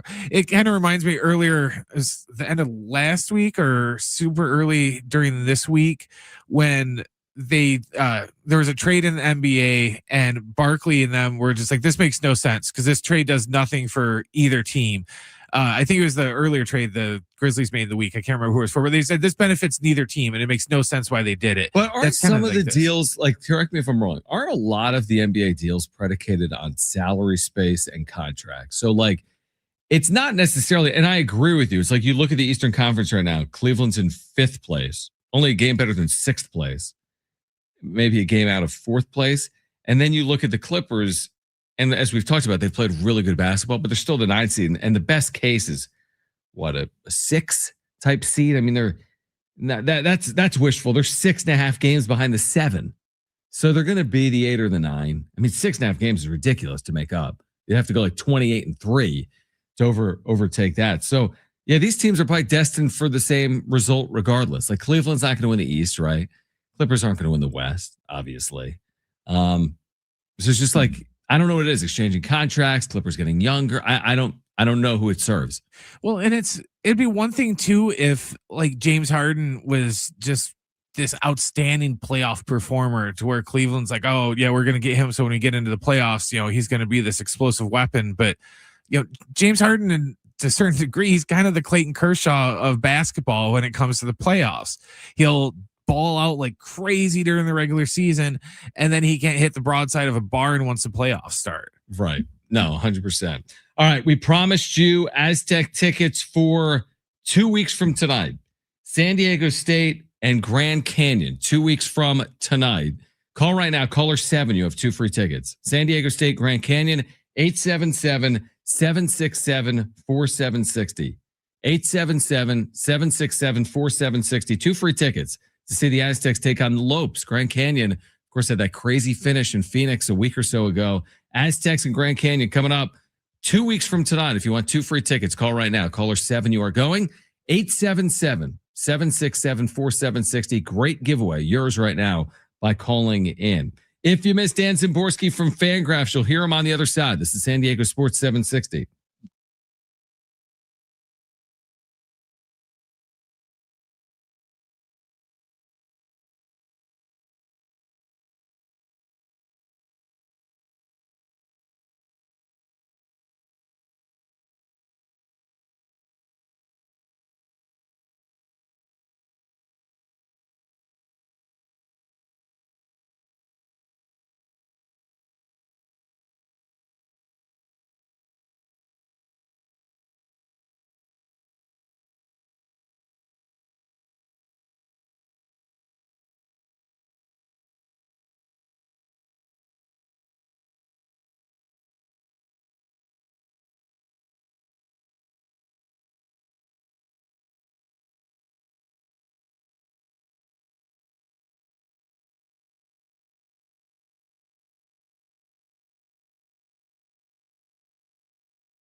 This report is sponsored by Straight Talk Wireless.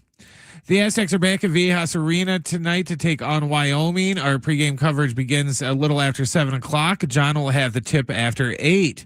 In NBA news, the James Harden deal to the Cavaliers has been finalized. Harden is going from the Clippers to Cleveland, and the Clippers are picking up Darius Garland plus a second-round pick, according to ESPN.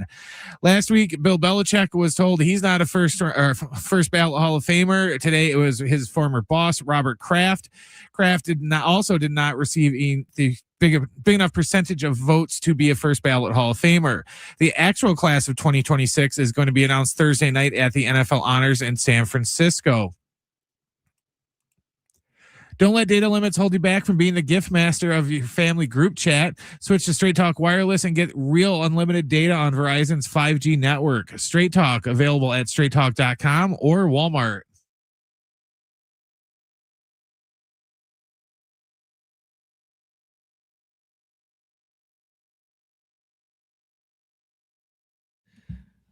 All right, back with you, San Diego Sports 760. Brent's back page coming up. We caught up with Dan Szymborski from Fangraphs earlier, and we start with his projections, the Zips projections, and we kind of stated that they're not complete, right? He projected, I think Fangraphs right now has the Padres at 79 wins, but that's predicated on where the Padres are right now with this incomplete roster. Here was Dan Szymborski.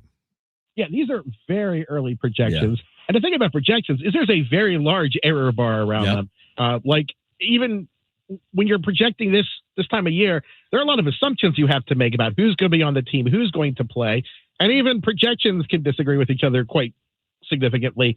I ran the Zips only projections last week, which uses a different methodology, which takes into account injuries a little better than our simpler one, I believe. And it didn't like the Padres, to win 95 games or anything, but it did have the Dodgers with fewer wins and the 3 non-Rockies teams with 3 to 5 wins more apiece. So even among projection systems, there's a lot of disagreement. But I mean, I wouldn't worry what a projection system says, because if, the projection systems say at the start of the year, the Padres are going to win 79 games and you win 99 games, does anyone really care what the projections say at that point? That's a fair point. Dan Szymborski from say it's fun to see the future, but the future's uncertain. We all play the lottery, and the odds of that are pretty bad. Okay, that's fair. So, that's a good way to look at it, and that's coming from someone again that is over at Fangraphs, and you run the numbers and crunch the numbers. So, all right, so let's look at the Padres right now in terms of what their needs are. I think locally it's seen as they still need a starting pitcher. They could potentially use a DH as opposed to just rotating through players like Manny Machado and Xander Bogaerts. They could add to their bench, of course, in general. What do you see as the Padres' needs? How can they improve this roster between now and opening day? I think the pitching depth is the biggest problem, especially in the rotation, and I think that is where the projection systems tend to agree. Yeah. Generally speaking, Zips likes the Padres pitchers, the rotation better than the general steamer Zips combined that the Fangraphs site runs. But Zips also takes into account injuries, and Zips simulates a lot of seasons when something bad happens to Nick Pivetta or Michael King. And what the problem that Zips is with the Padres is that you lose a pitcher or two due to injury in the rotation, and it gets ugly pretty quickly. There's not a lot of depth there. It's a very fragile piece, so to speak, in the rotation. The Padres do have scenarios where they, make the playoffs fairly easily, but you do need to have more things go right than go wrong. Interesting you say that. Dan Szymborski with us right now. How are you projecting, or what should the expectations be for, let's use the pitchers, Michael King and Joe Musgrove, both coming off different injuries. King, kind of a bizarre year, like slept wrong, and then ultimately only made 15 starts. And then Joe Musgrove, of course, coming off Tommy John. So what does history tell us about like a King who was sub 100 innings last year, or a Musgrove coming off Tommy John who didn't throw a pitch last year? What's reasonable to expect from those two players next year? I think cautious optimism is in the cards. I think you don't really panic unless you start hearing about shoulders. We're pretty good with elbows. Yeah. We're not so great with shoulders. When you look at Tommy John surgeries now and the kind of the lesser brace surgery, we have a lot of data these days after, 40 years now of more than 40 years of Tommy John surgeries. And generally speaking, most pitchers will recover more or less. And that's good news because the lack of Joe Musgrove is a pretty big deal. In fact, that was one of the biggest differentiators when I looked at the ZiP simulations. In the scenarios where Musgrove was healthy, they were steadily, 88 to 92 game winners. When Musgrove was injured, generally speaking, you saw some really poor pitching plugged in kind of at the back of that rotation, and they lost more wins than you'd expect from like a 2 or 3 win WAR projection. So I think the injury concerns are real and they are significant, but it makes sense to be cautiously optimistic. Of course, the problem is how do you fix it? And the Padres are in almost a uniquely bad situation in that they're payroll constrained, there's ownership issues, and they might not have the flexibility that some of the other contenders have. Yeah, so we'll see obviously on Yu Darvish's contract that becomes particularly important. Is his contract voided? Is there a buyout? And if they free up some money, can they land a Lucas Giolito, a Justin Verlander, a Nick Martinez? What type of value does a player like that possess? We're not talking about Framber Valdez. We might not even be talking about Zach Gallen. But when you get to like the Nick Martinez's of the world, could that be the difference for the Padres between making or missing the postseason? I think that's probably the pitchers like that are probably more valuable to the Padres than a lot of other contenders, because right now what the Padres don't necessarily need is great pitching. I mean, obviously you want great pitching, but what they really, really need is to have those innings covered dependably. And if that big differentiator is the innings they can get from their top 3 starters, then it's a pretty big deal to have a guy that can eat 160 innings and not be terrible. And luckily, that doesn't cost quite as much as Valdez will.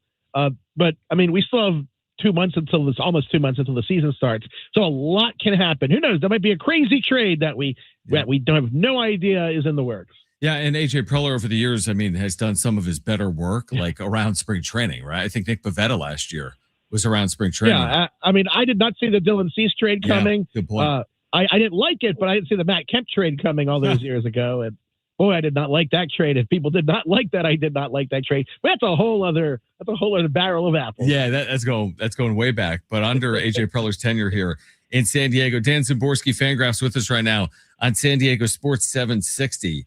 The Padres, since the introduction of the universal DH, have never had that like big slugger just inserted each and every day. Like it's been, I don't know, just like kind of a rotating revolving door, so to speak. Like I think we heard Craig Stammen say the other day, well, maybe they could rotate Machado through there and Bogarts and whomever else to get them off their feet. What's the best way to utilize the spot? Is it to rotate guys through and get them off their feet, or have someone in there that starts 120 or 130 games at DH? It's funny. The good thing is it's hard to lose too many wins out of the DH position, right? Because generally speaking, most teams use that as the rotating, as the rotating position. When you talk about like full-time DHs, they're like 5 or 6 in the league who you really, really like. A couple other guys who play there because you don't want them in the field because of injuries, like Stanton and I guess Christian Yelich to an extent. But generally speaking, not a lot of teams are getting a great deal out of DH. Now it stings for a team like the Padres, because one of the teams that does get a lot out of their DH is, of course, the Dodgers, whose DH is projected to have twice the WAR of any other DH in baseball. But once you get past Ohtani and Alvarez and Rooker and Schwarber, basically it's for maybe Yandy Diaz, it's hard to really find great full-time DHs. Teams value positional flexibility so much more these days that it's really hard to break through as a DH guy. You really have to crush the ball, and there's only so many guys like that. So you can use it to rest players. It's not the end of the world. I think the problem you run into is when teams don't have any idea what to do at DH, and you see like their reserve utility infielder getting starts at DH, some guy with a 600 OPS. That you want to avoid. Yeah, no, that makes sense.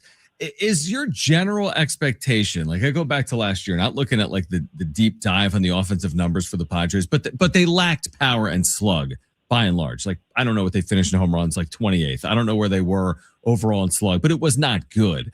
Would your expectation be, if you just run it back, the Merrills and the Machados and the Tatises and the Bogarts, whatever else they still do on the periphery, Gavin Sheets maybe playing more and had a nice year last year, will they have more power and slug just because, or not, with the projections say for next year? I think it's likely, because the thing is, you look at the offense last year, and they didn't really get anyone that crushed expectations. Yep. And when you have a team full of players, you expect some guys to fall short and some guys to absolutely crush expectations. And you had guys who had good seasons. I mean, Manny Machado had a solid season, but he didn't crush anyone's expectations. He had a OPS right under 800.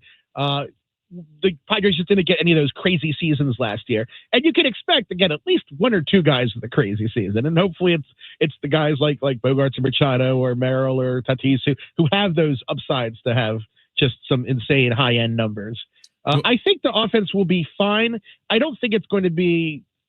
If the rotation runs into serious issues, I don't think the offense would be enough to save them. But also, I don't think the offense is going to hold them back from a playoff run.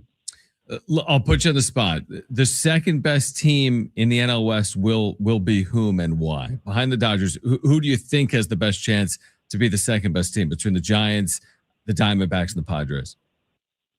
I might get killed for this, but I think the Padres are the third best team. I would actually put the Giants slightly ahead of them. I think they do have some upside. Robbie Ray is healthy all season. Logan Webb is still an underrated pitcher somehow, and they have pretty solid depth around the diamond. I don't think it's where you say like they're going to win 10 more games, right? But I think if you said like 55-45 between the two teams, I think the Giants could surprise. And yeah, they've disappointed a lot in recent years, and I do think they're slightly better if we look at the rosters right now, but something could happen next month. Yeah, no, that's completely fair and reasonable. We'll watch it play out, obviously, on field beginning in late March. Dan, appreciate the perspective and the insight. I know our listeners here in San Diego enjoy it. So thanks for doing it, and let's do it again as we get closer to the season. Always fun. Thanks for having me. Yeah. All right, Dan Szymborski from Fangraphs, Brent's back page coming up on the other side on San Diego Sports 760.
All right, San Diego Sports 760. We've got Aztecs basketball tonight on your home for the Aztecs. San Diego State, Wyoming.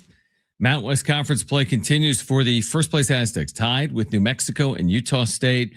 Tip off at 8, pregame coverage beginning at 7 p.m. here on San Diego Sports 760. We'll get to Brent's back page in 1 second. We've been watching this Westminster Dog Show throughout the course of the afternoon. I have found it to be quite entertaining. I don't think Brent's ever really had it on for like multiple hours at a time. Like, what would you give this compared to the other things we watch a little bit of everything here in the afternoons, from throwing a tennis ball off a roof on ESPN News to indoor golf, slippery stairs, and yeah. Like, would you put this in the top half or bottom half of content that we consume? This is way better than the NFL Pro Bowl. Yeah, we turned off the Pro Bowl to watch the Westminster Dog Show. Yeah, at least this has dogs. It has dogs. You can't go wrong. You're watching dogs, which, again, I kind of enjoy. I did kind of laugh. You didn't get the joke because it's a movie reference, but I said all the outfits of the dog owners, all the dudes are like dressed up in like tuxedos, and like all the women are all dressed like Dolores Umbridge from Harry Potter, the mean like headmaster lady. So who I don't know, but yeah, they all do have kind of the same outfit on for whatever reason. All right, Aztecs Hoop coming up at 8 p.m. with pregame coverage at 7, and right now let's get to those.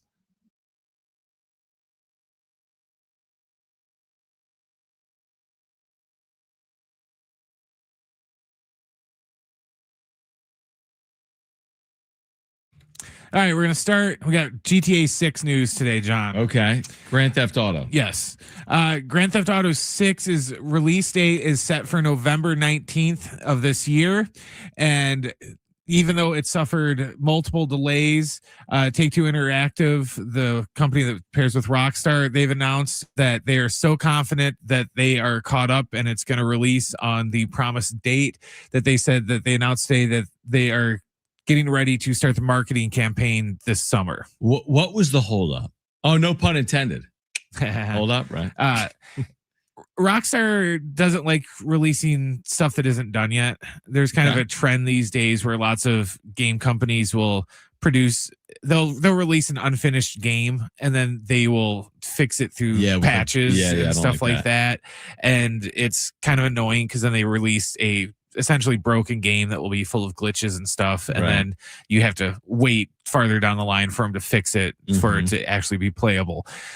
So I think they just wanted to get that extra polish to it because they usually get they get good ratings for all their games. So I think they just want to make sure that when it comes out that it's perfect, and they've had all these delays. They don't want to release it and then just have it not be ready. Remind me again, because I have not ever really play the game. I think I've seen it played a couple of times. You're going way back, right? Because GTA 6, so it's been around for 20 years, right? Oh yeah, over that. So the premise is each game is different. What's the basic concept? Do whatever you want? Well, you can. It's what's referred to as the sandbox format because you can pretty much do whatever you want. You know, if you want to just drive around and race cars, you can do that. If you want to deliver pizzas, you can do that. If you want to rob stores and banks and stuff, like you can do that too. Oh, so what is the point, I guess? Give me like how do you win? Well, you don't really win. Like I said, each game is different. So like, you know, when Vice City, you were a mob guy from New York that got sent down to fictional Miami to set up, you know, their mob operation down there, and then you got ripped off. So the whole point was you had to get the money back before the mob came down to Florida to collect their money. And you know, the GTA 5 was about a crew of bank robbers that were kind of aging out, and it was just, so each one has a different story, and a lot of the missions all take like famous scenes from like crime movies and stuff, and then you pretty much get to like reenact them because like you won't get this, but like there's a famous movie called Heat where they have this big famous bank heist in it, and one of the GTA games you pretty much got to recreate this bank heist from Heat. So okay, that's a good explanation. What else do you have? Do you like Minute Maid orange juice, John? Minute Maid orange? Yeah, I like orange juice. Yeah. Do you like orange juice from concentrate? That doesn't have pulp, right? No. Yeah, I like orange juice. No, that was no, as in no, that's not right. From concentrate. That used to be an old joke. I'm not going to bring up. From concentrate just means it was frozen. So you'd buy that tube of like the frozen No, I don't orange like juice, that. and I then don't you'd like add that. it to the Do water. you like that? Who does that anymore? Well, that's the point that I'm going to get to. After 80 years, Minute Maid announced today that it will discontinue its frozen juice concentrate. So orange juice, lemonade, limeade, pink lemonade, and raspberry lemonade are all done. You can't get them from concentrate You want to anymore. know why? Because nobody was buying it. That's why Minute Maid said that it's discontinuing its frozen juice concentrates because there's not as big of a demand for it as it used to Who's be. buying that? Like, Well, because I think what it was it was like a cost saving thing because you could take that thing of orange definitely. juice, add a little water, And mix get it with more the out of water, it. and instead of just buying the straight up gallon of orange juice for Fine. well, now it's like and you $4 can bucks. store more of it. Probably. Yeah. Who's got time for that? It's not. Well, and it's a thing too of like with Jones or little kids, Mhm. they don't, they're going to drink enough juice that you might just be okay with giving them that juice and not so much you wouldn't drink it, if that makes sense. Yeah, but it's also probably like bad for you, right? No, It's like sugar. Well, They all have a lot of sugar. Yeah. Well, juice just generally has lots of sugar. So yeah, if you're into concentrate orange juice by Minute Maid, sorry, you're not going to get it anymore. Somebody is like upset somewhere. Oh, yeah. I know there's Yeah. people that aren't going to be happy with that, but that reminds me of like 1987. Well, yeah.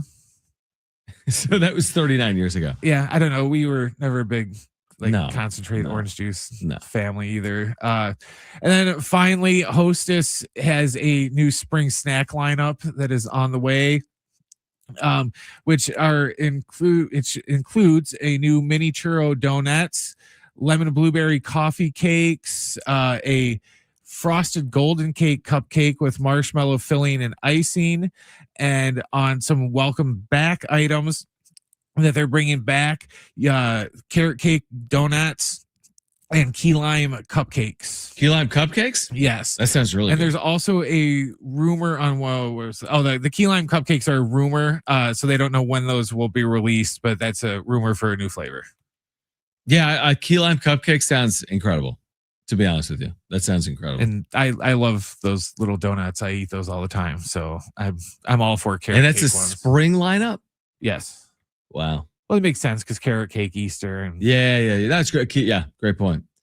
All right. We're going to be back here right around 7 p.m., maybe a few minutes after, because we'll have a tip just after 8 p.m. here tonight. San Diego State and Wyoming down at Viejas Arena. Hope to see you out there. Pre-game coverage with Ben Fletcher just after 7 p.m. Tip-off just after 8 p.m. I'll have the call for you tonight. Thank you to Sammy Long and Brent Sperry. My name is Jon Schaefer. Aztecs Hoops coming up in about an hour or so right here on San Diego Sports 760 and live on the iHeartRadio app.